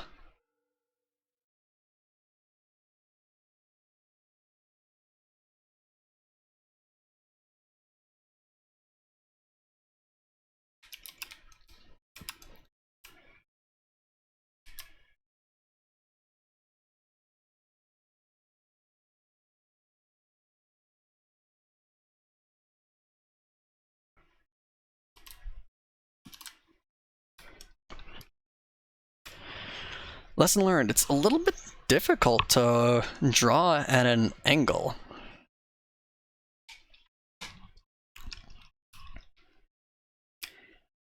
Now? What time is it?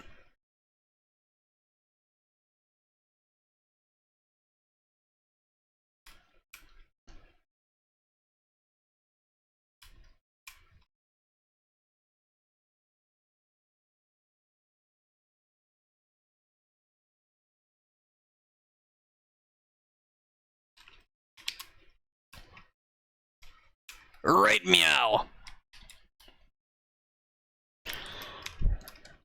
But the ones that get a little bit curious is, for example, duration. Is this the amount of time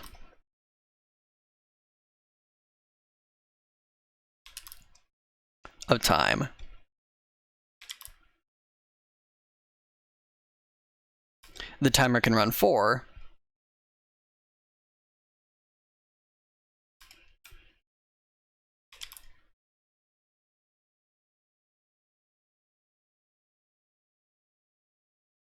or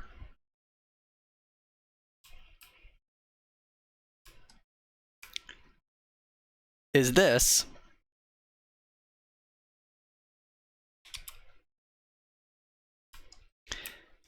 the amount of time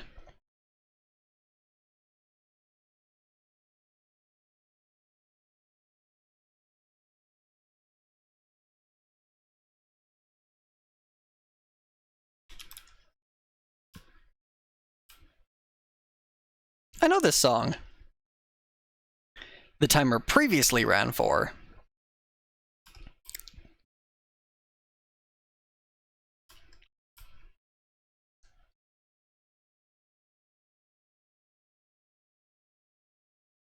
the timer previously ran for.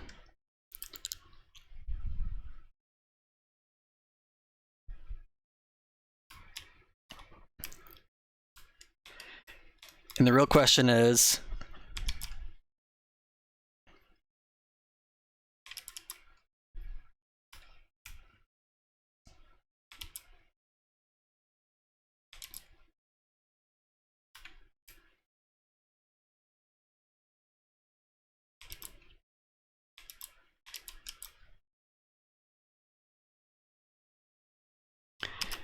right here, which one is it? Because really, we don't know. That's got to be defined.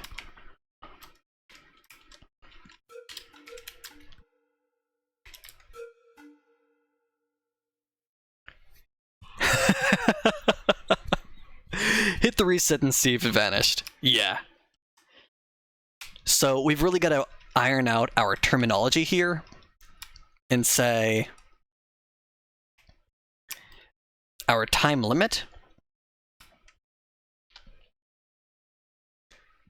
and our last run.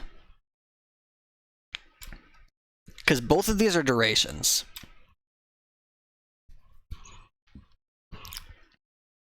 So I think it might, instead of being duration,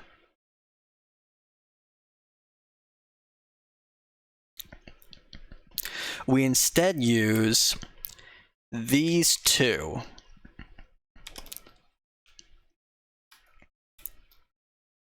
Limit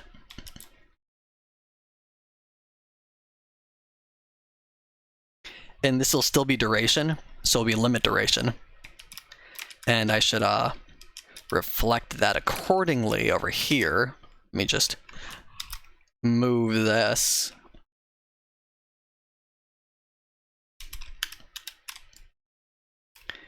And inside this is limit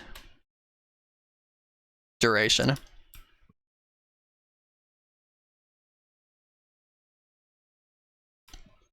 And then this other option.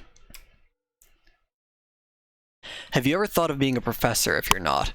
Well, you see, that's already basically my job because I am a lead software engineering manager at an organization.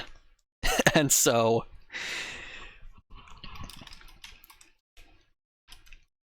I already do all of this all day long. Man, okay. Really brief spiel. Going off topic for just a second here. We'll get back onto the programming really soon here, I promise. I don't go onto too much information about what I do at work very frequently, because it's work. Work is over. By the time I am back, we are outside of work mode. It is over. But we have work text over here. We have everything else text over here. We've got these nice two boxes. But right now, we're right in the divide. Because, well, you see, we're writing all of this stuff down here right now. So we're already inside that middle ground between work text meets rest text. And we're having some fun. So, what text actually does for work? I am a software engineering manager. What that means is I'm not a programmer. I'm an engineer. A lot of the time of the day, we're actually coming up with designs on exactly what something needs to do. We're saying, hey, this over here is our master plan. Here's how we're going to do this so that we can get to our goal. And for the last year, I've been spending a ton of time just building out this super long, big, massive project. and even longer than that, really.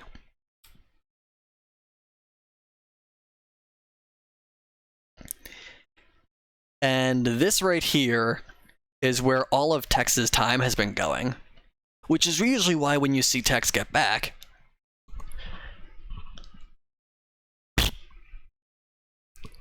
the battery has been drained. But that is all fine, because this right here, what we're doing now with live, takes that battery and fills it right back up again. So we're going from our depleted all the way back up to, hey, we're pretty well charged.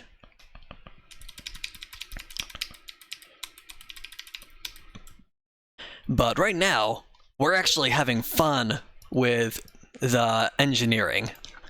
Now it really looks like a post letter with a stamp when you put that circle in Big Massive Project.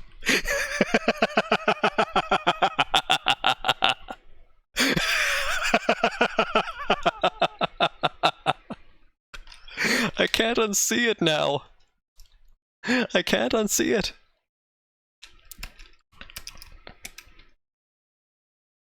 Big Massive Project.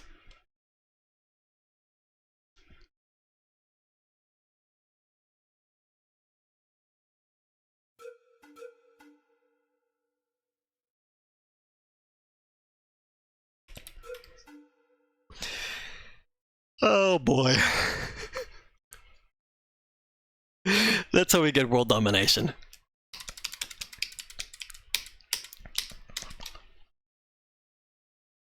So, we're going to move into the Big Massive Project.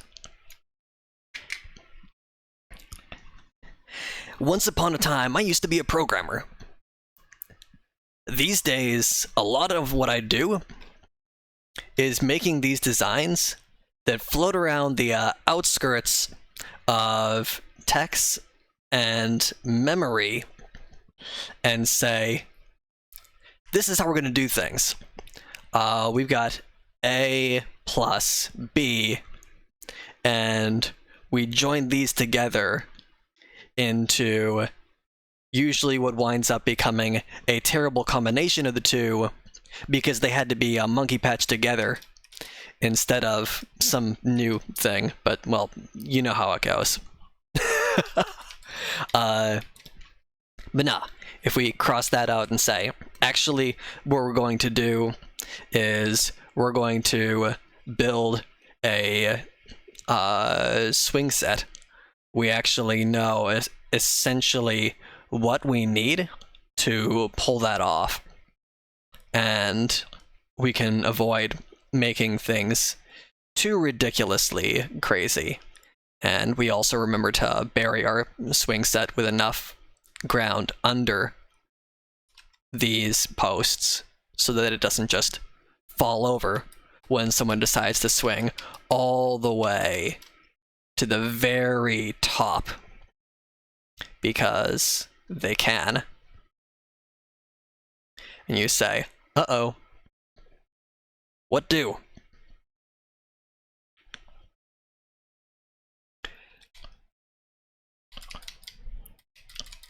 So, usually, a lot of the time, Tex is running around from one office to another to say, hey, I saw the...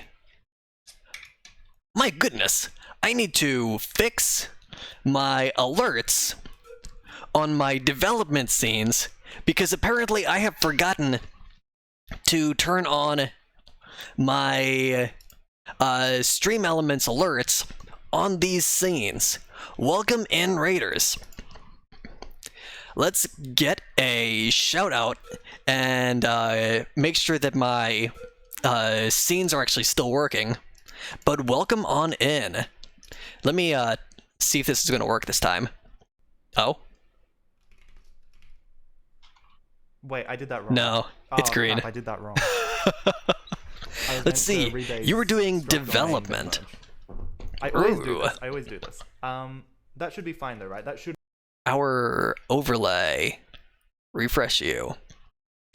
It actually didn't give me video for that. I'm gonna have to see why that didn't have video. But welcome on in. How was stream? How did it go? It is nice to meet you. I am technical. At the moment, all you can see is the Intellivision that you see here. But really tedious refactor. Woof! I hear you. Boy, do I hear you. Because that's exactly what we're talking about at work today. Some overlay stuff recently. Ooh, that's actually kind of what we're talking about right here. I am technical. It is nice to meet you. Welcome on in, for sure, for one. I am a wide variety streamer. One of these days soon, I'll actually have some sort of like debut or something, or some of who am I thing. But I'm a musician. I'm a software engineer. I'm a gamer. If you can see all of this stuff behind me, I'm also a very rough artist, so concept art and stuff like that. So there's no such thing as normal for me. But it is very nice to meet you all. I am honored and pleased to have you. I don't know what it means to stay in one place. Southeast Texas, howdy from College Station. Why, hello there. I should not rotate my screen. Oh no! Or remove all of my content when I'm trying to wave. College Station is just a spitting distance from here. Got some friends back out in that area. Well, howdy. Let me grab some water before my voice goes dry. But yes, with nice hefty refactors, I hear ya. That actually plays nicely into exactly what we were talking about just a moment ago. What Texas does for work. My day job is software engineering manager. Let's see, Tom was adding a tokenizer to his programming language. Ooh, you were working on a programming language. You were actually building one out for presumably your current project. It previously used parser combinators without a tokenizer stage. Oh boy, that sounds painful. Was that just like EBNF or something? But without even tokenizing. Ooh, that must have been a little bit painful. I can see why you would have wanted to... Oh, the project is the language. Okay, that's exciting. Those are fun to write. I see. My other lead software engineer who works with me, he's been building out all sorts of stuff for LOL code, if you're familiar with that programming language, just for fun because, well, he likes it, and I also like my own esoteric languages too. But yeah, I can definitely see why you would have wanted to do the tedious refactor because of the advantages that you can get from using a tokenizer with it instead. Yeah, so I am by trade a software engineer. My day job is, unfortunately these days, more management than programming. So text goes from one office to another, all over the place, non-stop, saying, okay, great, here's all the different projects that are going on.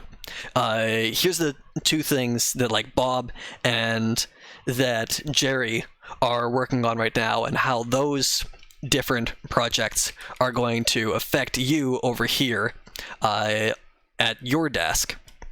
And then I've always got the grand scheme plan of all the things that are going on to say, here's how we get from point A out to point B, and to avoid steering off too far along the way, and save ourselves from some landmines so that we don't wind up having to re-implement everything from the ground up every time we want to do something. I always knew this was coming. I didn't mean to leave tokenizing so late. Ooh. I feel you there. We never do intend to leave the necessary refactors until so late. Ooh, fairy fountain. We got Zelda now. Do do do do do do do do do do do do do do. But we never do intend to leave the necessary big refactors until so late into our projects. It just winds up happening that way because, hey, we've got to do this, we got to do that, we got to do these other things. This refactor isn't necessarily required to get all of our feature sets that we want built out to, if you're making a table, get everything to actually work. Getting your crossbar in so that these aren't collapsing on you if you're doing a wooden project or whatever it may be. No, I just need to get my legs in and actually give them enough of a connection to the table itself. So you say, okay, fine, we'll get to it. And then once it becomes enough of a pain that I've got this and it's constantly wobbling every which direction, and you're saying, I just cannot get this thing to stay stable. Okay. The other things are in place. I'm tired of this moving all around the place. Let's do the painful refactor and get it done. But yeah, so we finally get around to it and say, okay, let's bite the bullet. I definitely don't envy ever doing that, but always 100% props for getting around to the refactor and getting everything just the way you need it so that you are prepared for the future with what you want to do long term, because it feels so nice after it's in there. Every time. Every time.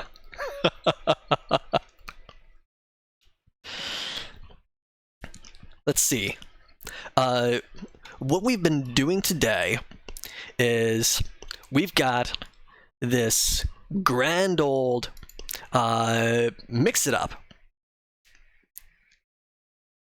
set of commands for a plugin, a streamer widget that we have affectionately called ChronoTinker.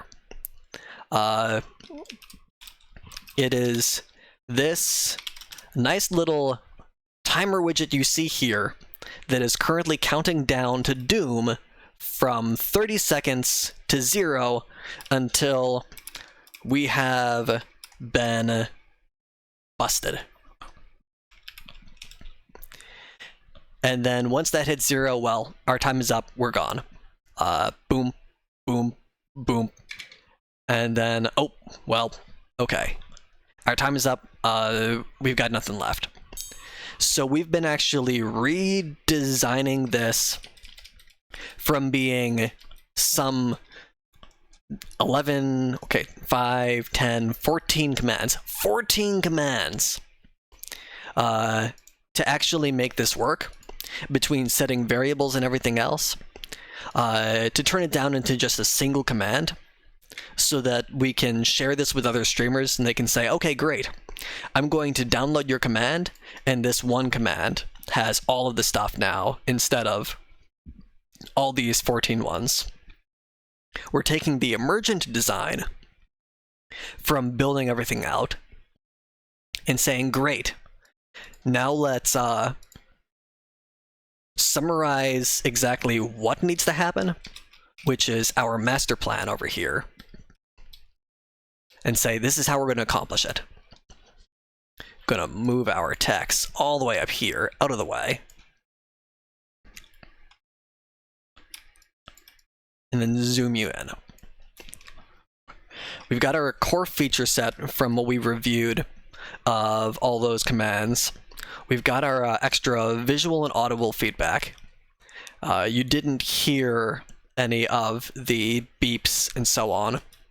from those, probably because the URLs that I used for that don't actually exist anymore, and I need to create new URLs for all of those beeps, or just save them locally and use them as one of those. And that could be fine too. Move down here. Yeah, that's better. But the other set is our interactive feature set for saying, okay, great, let's increase the amount of time on the timer so that you have to stream longer, or reduce the amount of time so that you have to finish faster. Trigger these changes from different stream events, follows, bits, subs, raids, etc. Or actually, additionally, setting different amount of times. So plus 2 seconds per bit, plus 360 seconds per sub, or whatever it may be, for each one of these events, so that they all can do different things. So we do want that to be event-driven for all of those interactive things, to turn it from just a Pomodoro into an actual streamer widget. And wrapping all that together into our widget here is what's going to get us into a clean single plugin. Plugin? This isn't a plugin. This is a widget. Yes. Terminology. For StreamElements, it's still a widget. For MixItUp, it is a command and an overlay. Okay. And also, while I'm thinking of it, because my thoughts just came back in, I want to toss you a follow, because I want to see how some of that goes. I am very curious to look at some of those projects. So while that actually just comes back to mind, I also want to take down a quick note to self for these developing scenes that I don't have my alerts on. You know what? Sure, this'll work.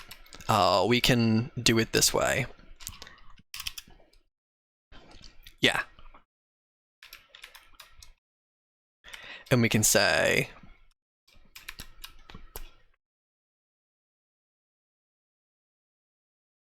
hey Tex, fix dev scene. It would help if I give myself enough space to put in an E. Fix dev scene alerts.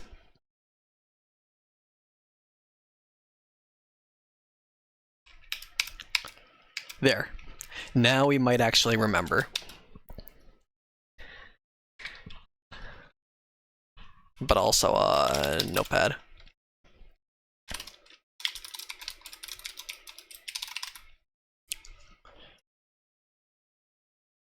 And now we've got multiple reminders, so that we might actually get it done. Because that's not the first time that's happened while I was on development. So, okay. Let's evaluate this and see where do we need to go from here to make this happen. Limit duration. The other thing that was relevant we were talking about, duration applies to two things. One, we had the limit duration. We also have, which one is it? Is it the amount of time the timer can run for, or that it previously ran for, so that we can, after pausing a timer, resume it and restore the amount of time that was left on the timer, or how long the timer had run for. So I think we want to store that as limit duration and as previous duration.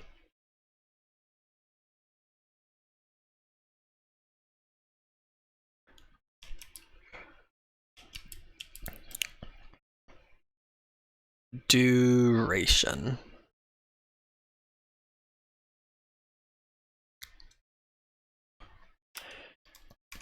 So we're still going to call them durations because that signifies that it is a timestamp in a number of seconds, say like for example 600 seconds, or it could be milliseconds or otherwise, that we have on the clock.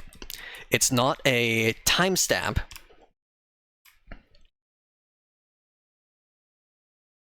Timestamp.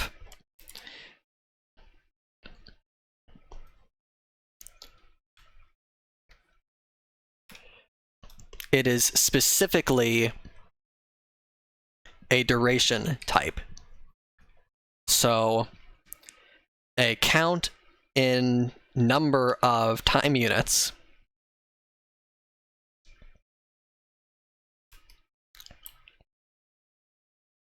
so units, and this can actually be rephrased into a better way. You can say this is a measure of time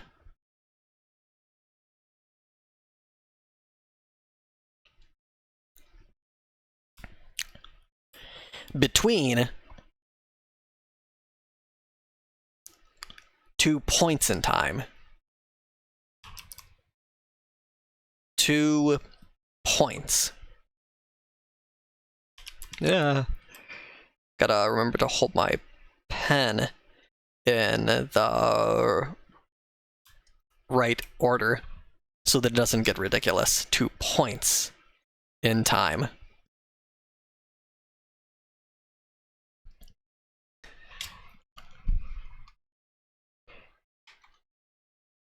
Oh, I adjusted the width of my window. Whoops. Now I want to mute the stream program.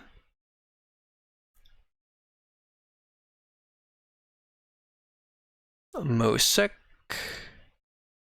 Krita aux. Aux is what I need to mute. Because that's where this is going to run through.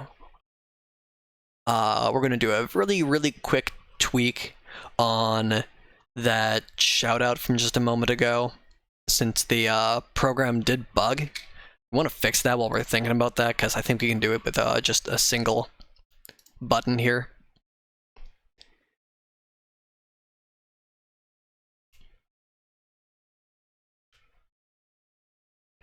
Yeah, I think all we gotta do is refresh that. Come over here.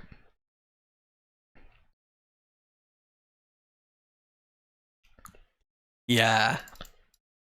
That just needs to be refreshed.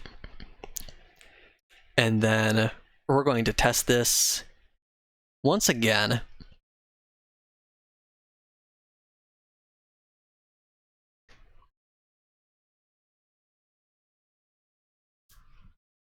Yeah, that shouldn't be green screening. I understand now why it's green screening.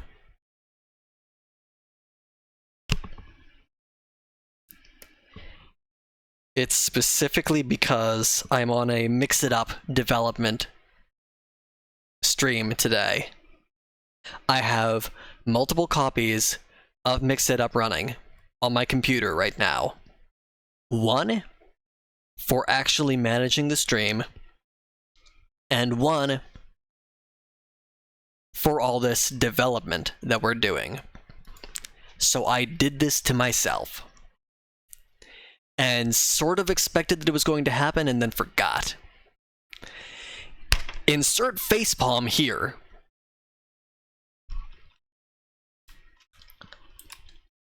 Would you call this?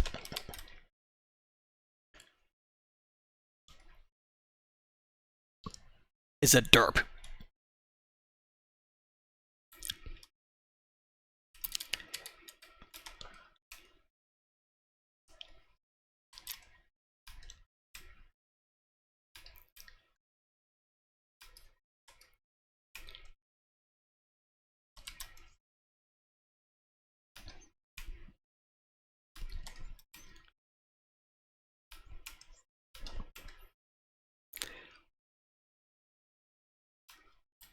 Hi. Teehee. I have forgotten the basic essentials of what I'm doing.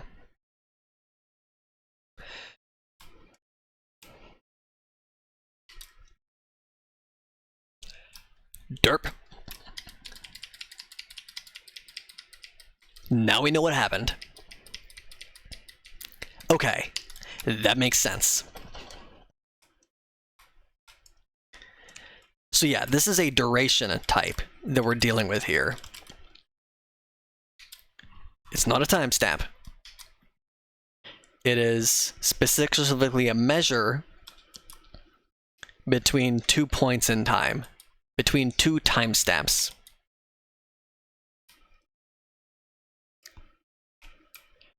So we can say instead of points of time, between 2 timestamps.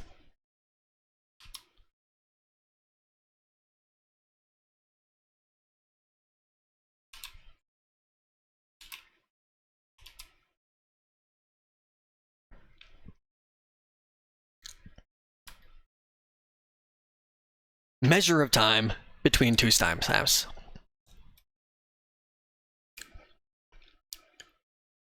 For example, 600 second.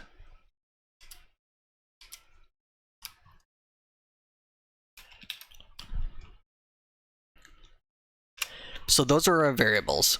That is our terminology. We have our limit duration, we have our previous duration, we have our start time, and we have now. So timestamp, timestamp, duration, duration. That comprises our core feature set for our widget. And you need to go away. There we go.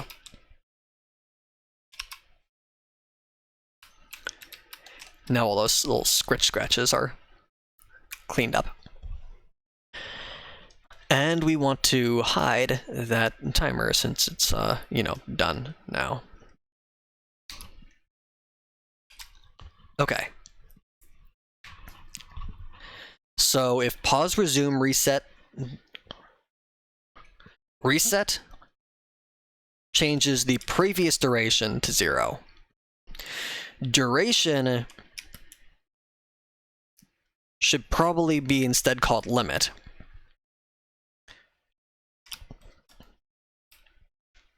So, limit? Unless we can think of a better word for that. That should probably be called limit. And then hide and show. Those are our visibility commands that are necessary for refresh and for actually just using the thing. That comprises the majority of what we're going to work on here. So we have 4 variables.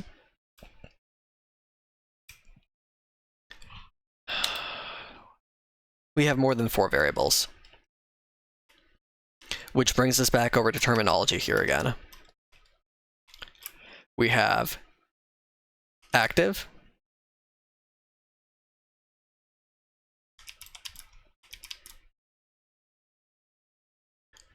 is it paused?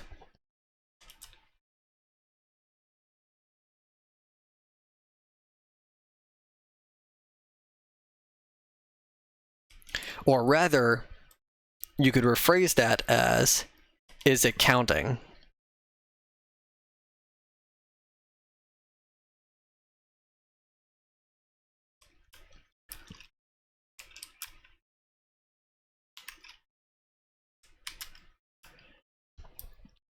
And then we have counted down.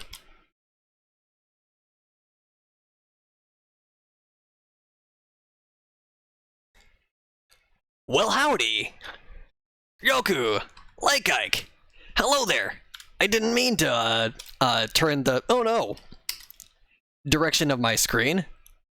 But, well, you know, sometimes that happens. Hey, hi, hello, howdy, how are y'all?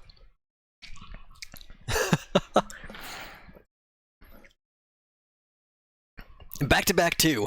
I heard the message alert that I put into my ears, and I wasn't sure if it went off twice, or if the thing was bugged and it actually just double played the sound.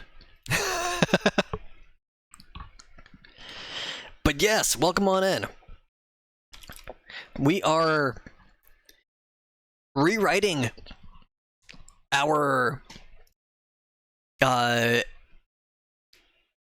stream timer widget. Like you're gonna remember this. This countdown down here that I said after Reina was saying, hey, I haven't been able to find a good widget for countdowns. I said, alright, bet. And I said, I can do that in just a couple of hours. And, well, I did. With a pretty wide variety of features.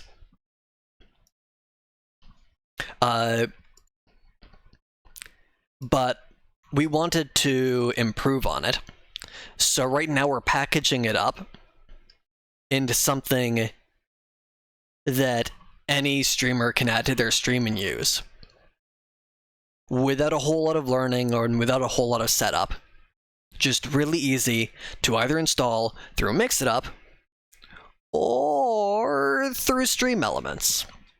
So we're also going to be creating a StreamElements version of this. But today what we've been doing, Ryoku writes, I'm bored, I don't know what to play. Commissions are always a good option. Make a little bit of extra moolah on the side. Otherwise, there's Palea. Assuming that is within your type of game. Or there's Deadlock. We can make Deadlock happen. Or if you really want to be regretting life decisions, you could play League of Legends.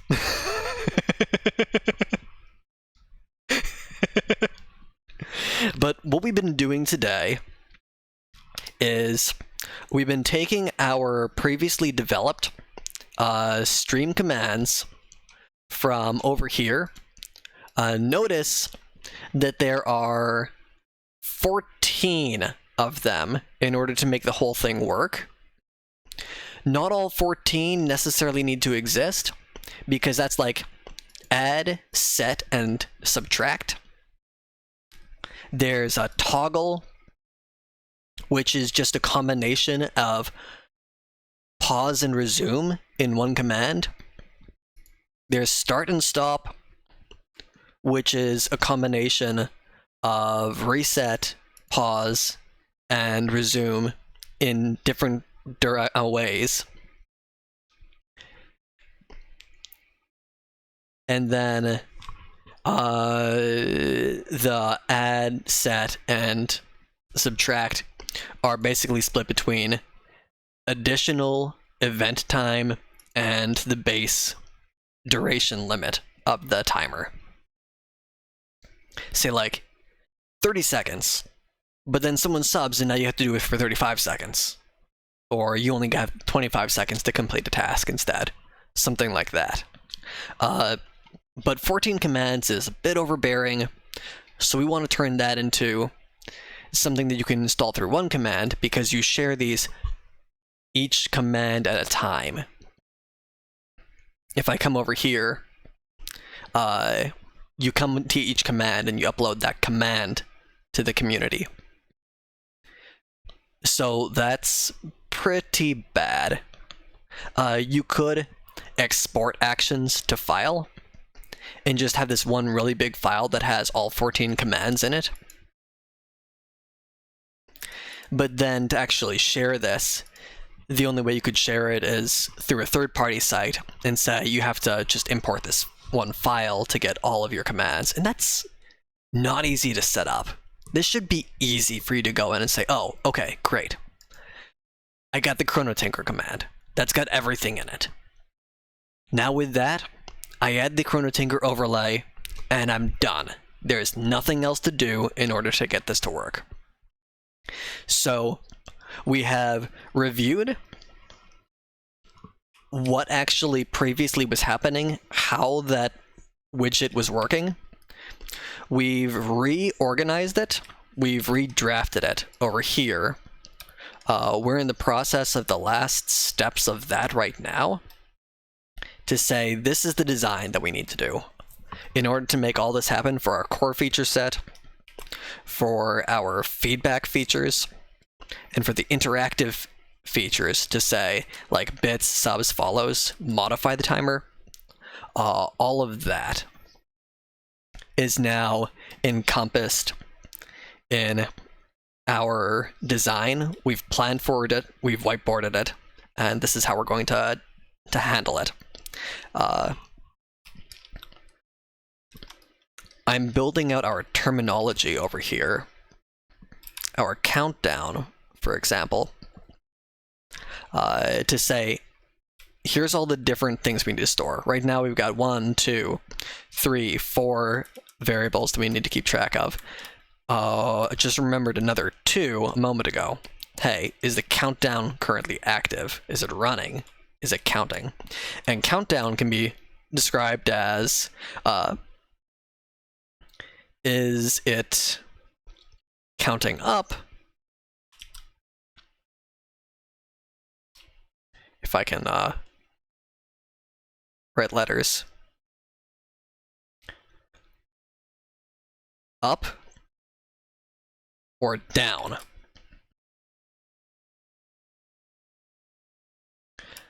So this is the direction of counting.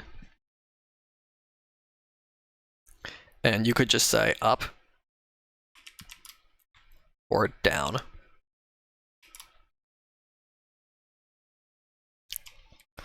And this is a Boolean flag. Both of these are bool. Both of these are durations. And both of these happen to be timestamps.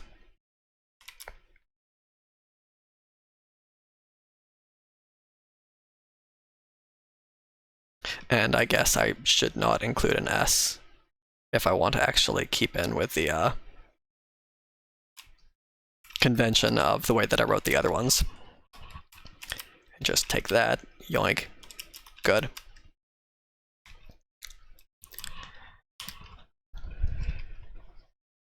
There we go.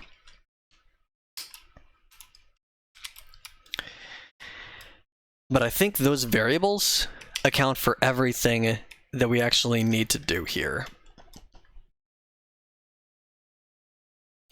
We can pause. That sets active to false and sets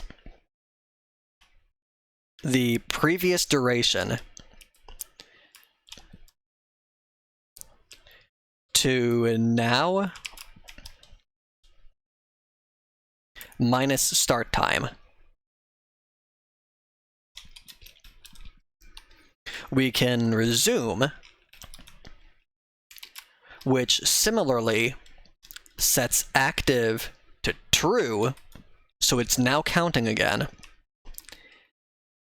and sets start time to now minus duration, or minus previous duration, so that it continues counting from wherever it previously was counting. If it was 25 seconds on the clock, it should still be 25 seconds on the clock after I resume. So we set the start time to a new ephemeral time that it started at, from now minus however long it was previously running. We can reset the timer. by setting the previous duration to 0. This duration command, we probably, as we identified, need to rename it from duration into, I guess, limit, because really what this is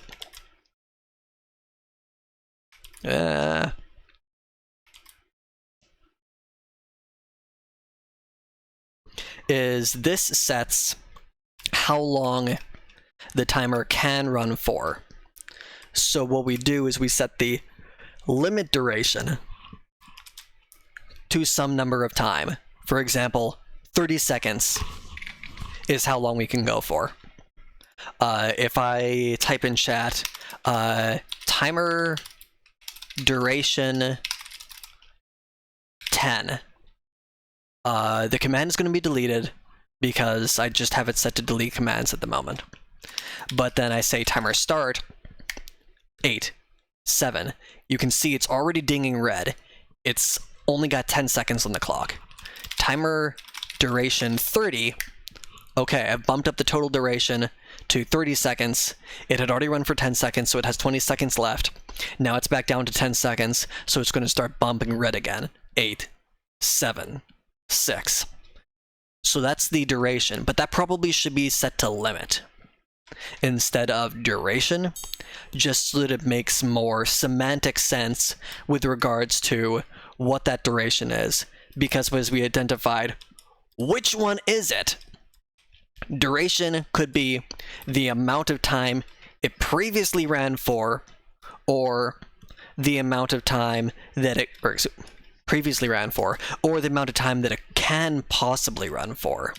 So I only have 30 seconds on the clock total to finish this in, versus before I, when I last ran it, before I paused it, I had been running for 10 seconds. That's a duration.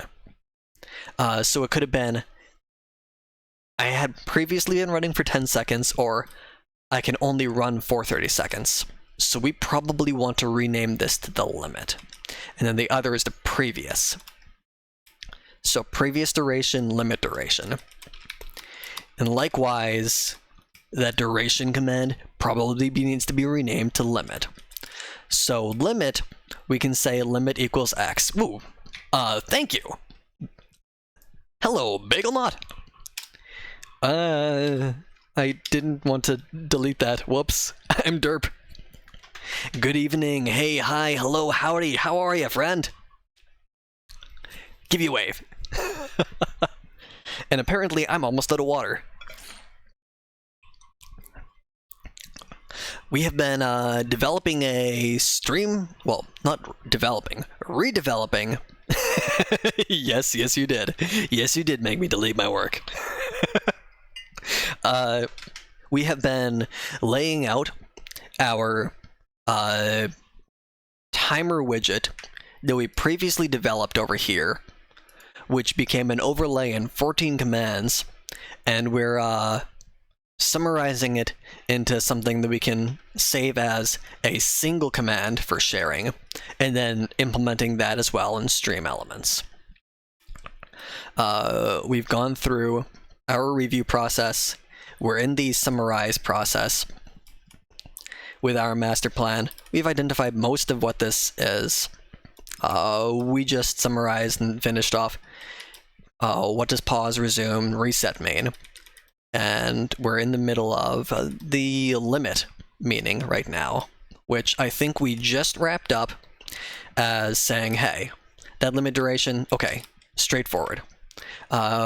We can set that to, say, 30 seconds, and then this countdown here, timer duration 30, timer start, it's only got 30 seconds on the clock, and that's all that needs to happen with limit. And then you're done. And then hide, we don't have something for this, or this per se. These don't have variables. Those just need to affect your streaming software as to whether or not the overlay is visible. So it needs to take that, what does this call it? It calls it an overlay. Okay, so you have potentially multiple overlays. The timer widgets overlay has an individual one for most of my overlays. So this just needs to toggle the visibility.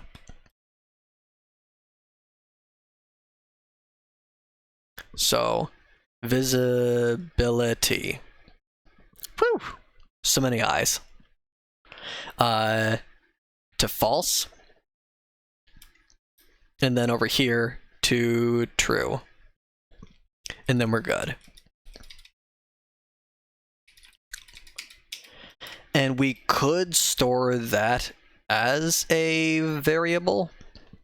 I'm not sure if we want to. We might. So we may actually wind up elevating this over to another variable for us. So over here we've got our variable list.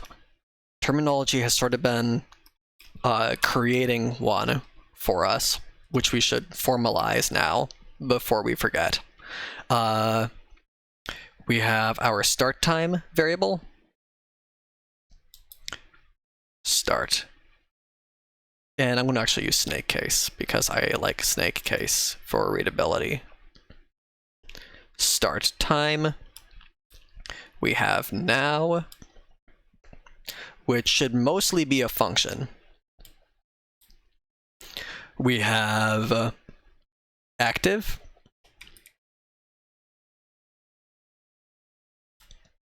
Which could very well be paused instead. We have countdown.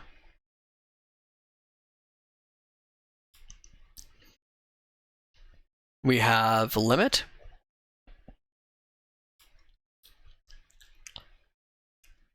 And we have previous duration.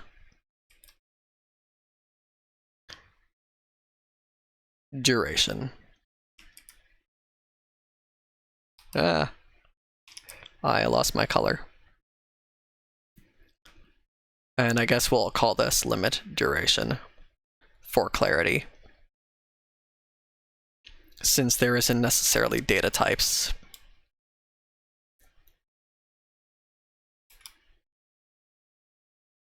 And that's our variable table. So we'll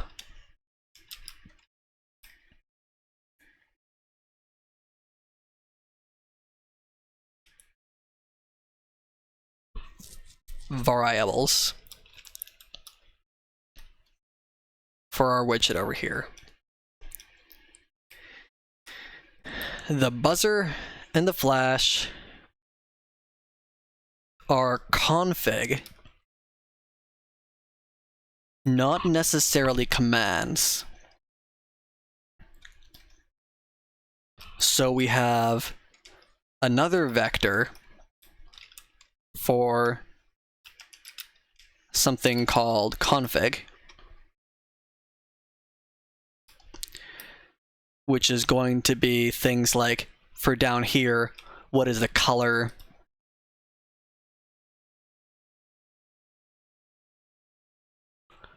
What is the font?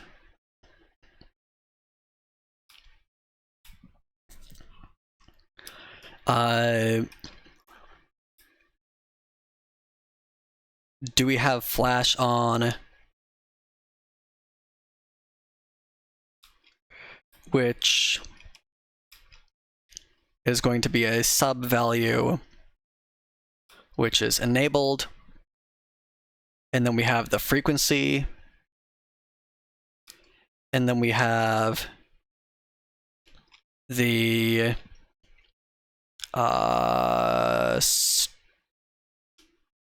start time? Something like that.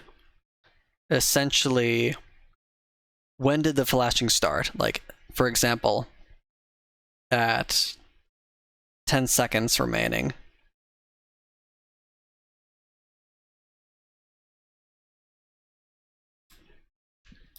And then the buzzer,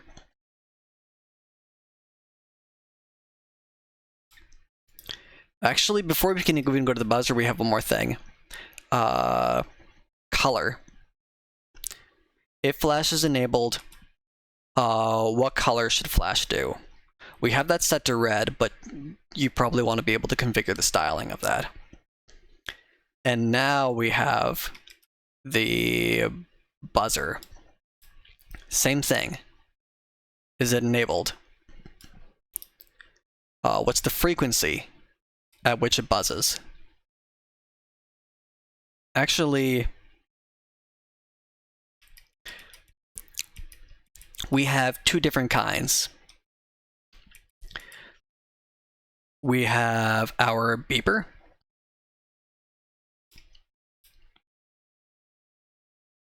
which will say is enabled or not. The beeper has a frequency. This has a start.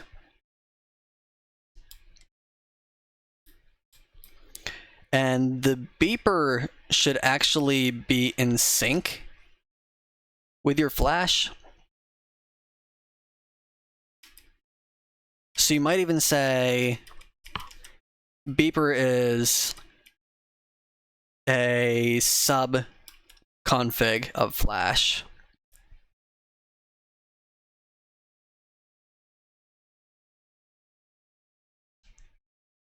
As beep file. To say this can be null, or this can be the file that you want to play as a beep for each flash. And then you can have your buzzer. I'm going to change that U to actually look more like a U instead of a W. And then this can be either enabled or not. And then you want your buzz file.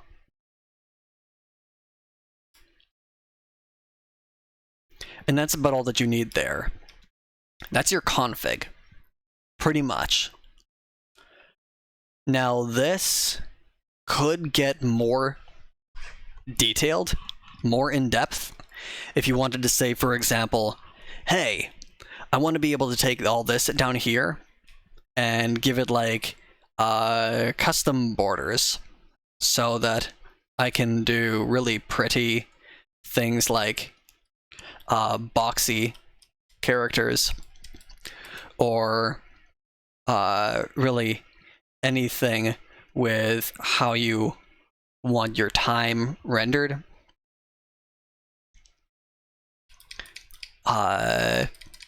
Turn it from that into, say, like something that's really clever.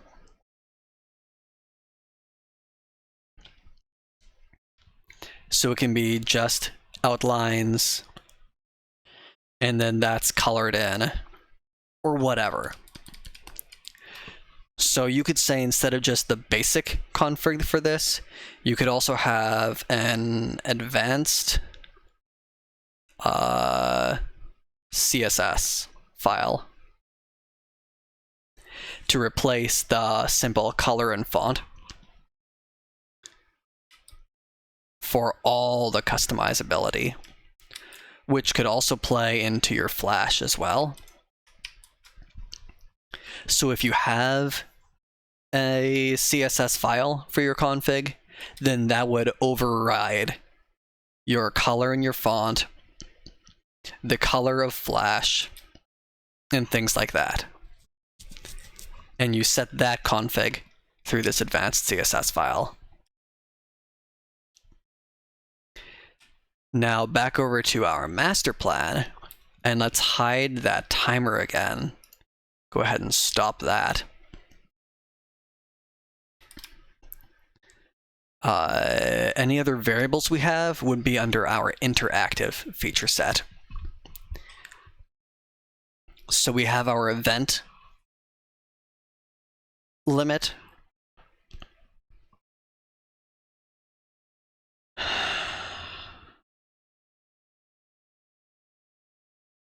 But there are two different values here that we're going to wind up having.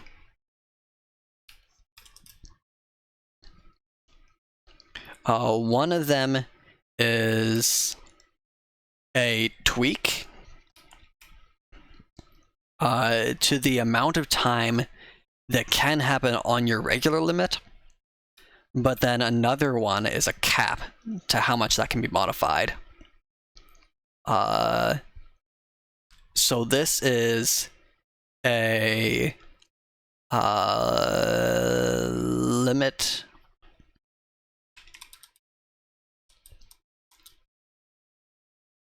we're going to call it limit event modifier. So limit event modifier. This other one is your limit, and you know what? We're not even going to call it event modifier. We're just going to say limit modifier.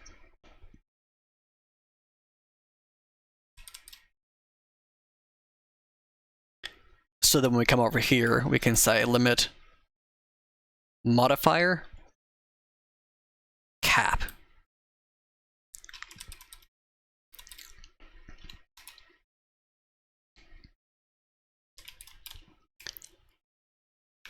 And that's the other thing that we have here. So you can say, okay, I can extend the subathon no more than 12 hours. It's not going to keep going to infinity. We need some measure of sanity. Even if it can still say, okay, great, I'm going to wind up having a 17-day subathon. I'm so sorry for you. But yeah, we want to be able to set those. So we've got our modifier and we have our cap on the modifier. And then we have config.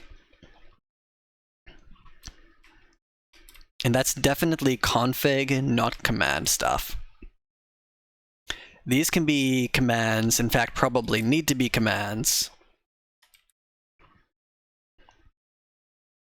I don't know if the cap, nah, you do want the command, the cap to be a command, so that you can tweak that really quickly. Whereas, like, the follows, raids, subs, bits, how much those affect your event modifier is probably going to be set on a per stream basis. So that's going to be config.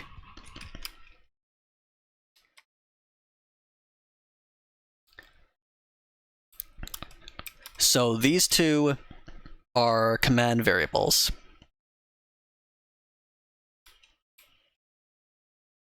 Command variables. Whereas these, like we said, are config.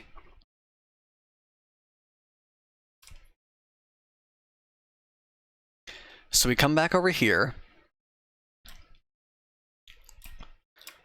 limit duration, and then we have our limit modifier.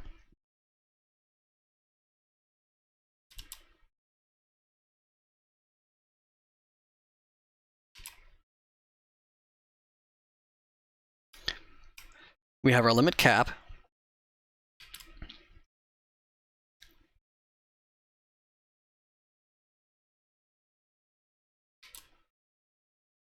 Limit modifier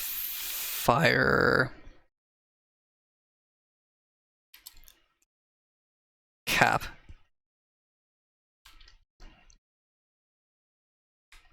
Those are our variables.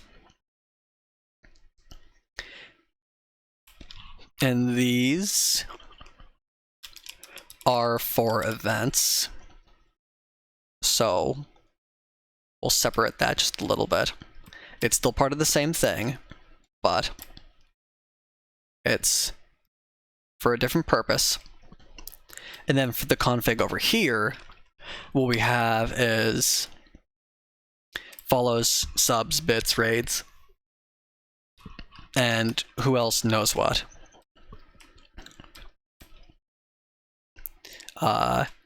Event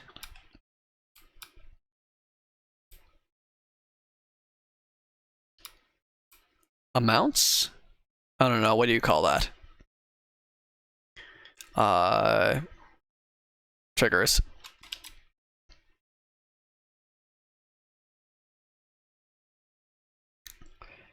And this is going to be a map of each type of event. For example, follow. Raid. Bit. And then like sub. To some value. Amount of time that it's going to modify your modifier.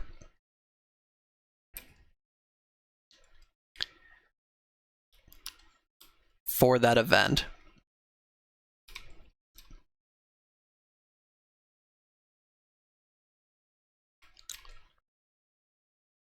And that should encapsulate the different times per event, all the different triggers, and the command capability for our core feature set and feedback, broken out as config and as command variables and commands.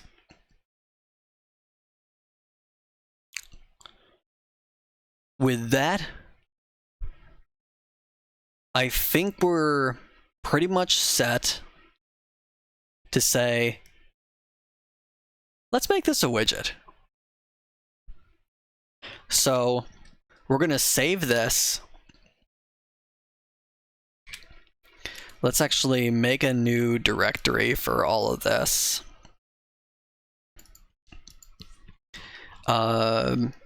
New folder. Widgets. And this was called what? Chronotinker?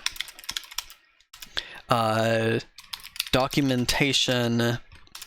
And this one, it's not a folder, it's going to be called a file. This is our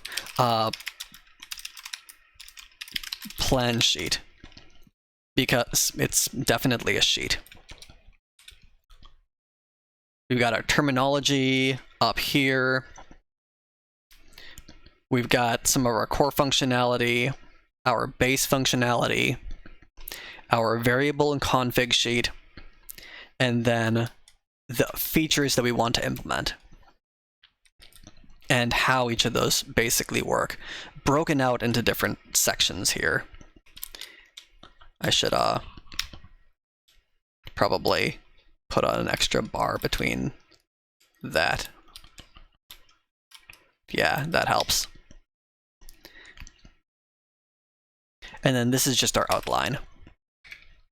We might as well keep that around for the future. And then, hello other me's. Hello to each of you.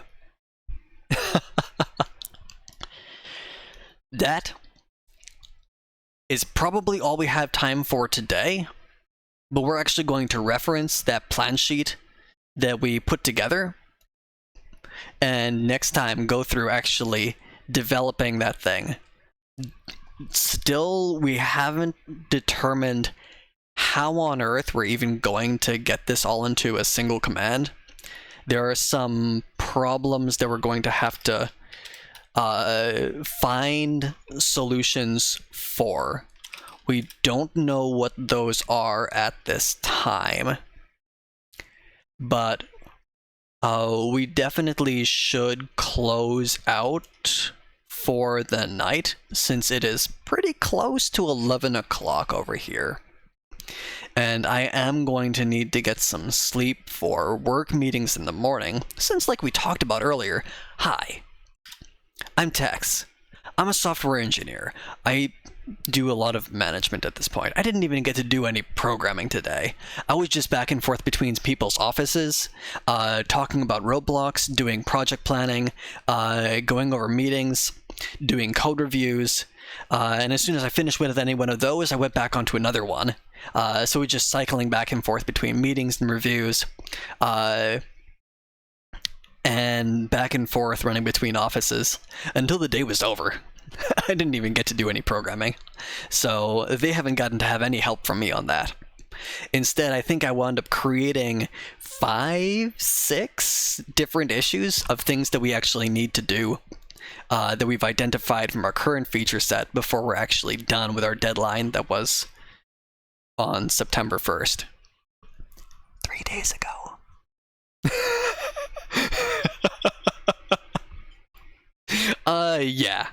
Yeah, you heard that right. We are pushing past deadline to finish up as fast as we can because the features aren't actually complete yet.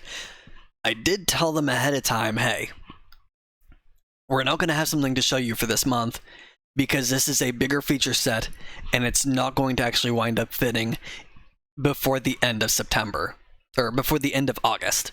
We're going to wind up pushing into September with this one because it's big.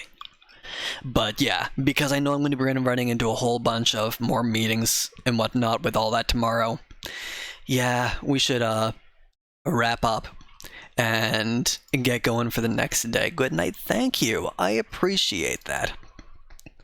But yeah, we're going to find someone to raid on out over to here.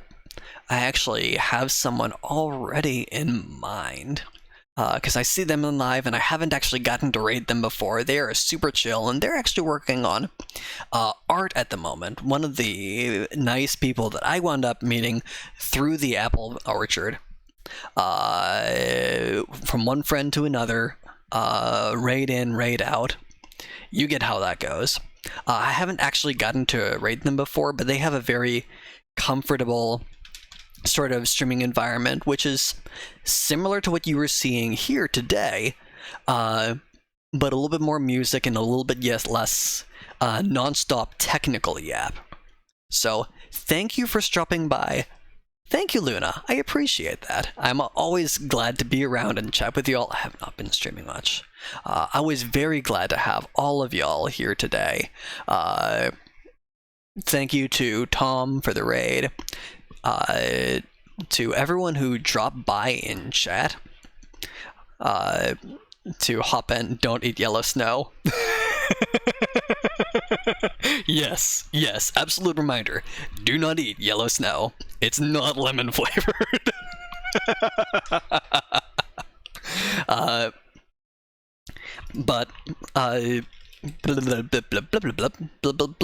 No, it's pineapple. Hello, Opal. Good evening, good morning. We are going to say hi to a wonderful new-ish. I've known them for a while, but haven't gotten to read them before. Art streamer friend, who is currently live, doing art and yapping with music. They also do video gaming from time to time, and you'll see them with a different character for that as well. So it was wonderful to see all of y'all here today and to hang out with you and go over some very technical topics today with our stream plugin development, because hi, I'm a software engineer. I like making software, so we might as well do it as content, because it still isn't done yet. And we did finish Hollow Knight. That game is actually done now, but this thing isn't available yet for streamers, so let's make it available. So yeah, we had the opportunity and said let's take it. It's a good opportunity to get some work done on it. Now we actually have a plan, so we know how to put it together. But yeah, I don't know yet when I'll be live again, because I never do. Plans are weird. But thank you so much for dropping by. Let's share the love, and I'll see you all next time. You take care, and we'll see some more technical stuff on the flip side. Bye! Thank you! And I don't know where the hide button is for my model. There we go.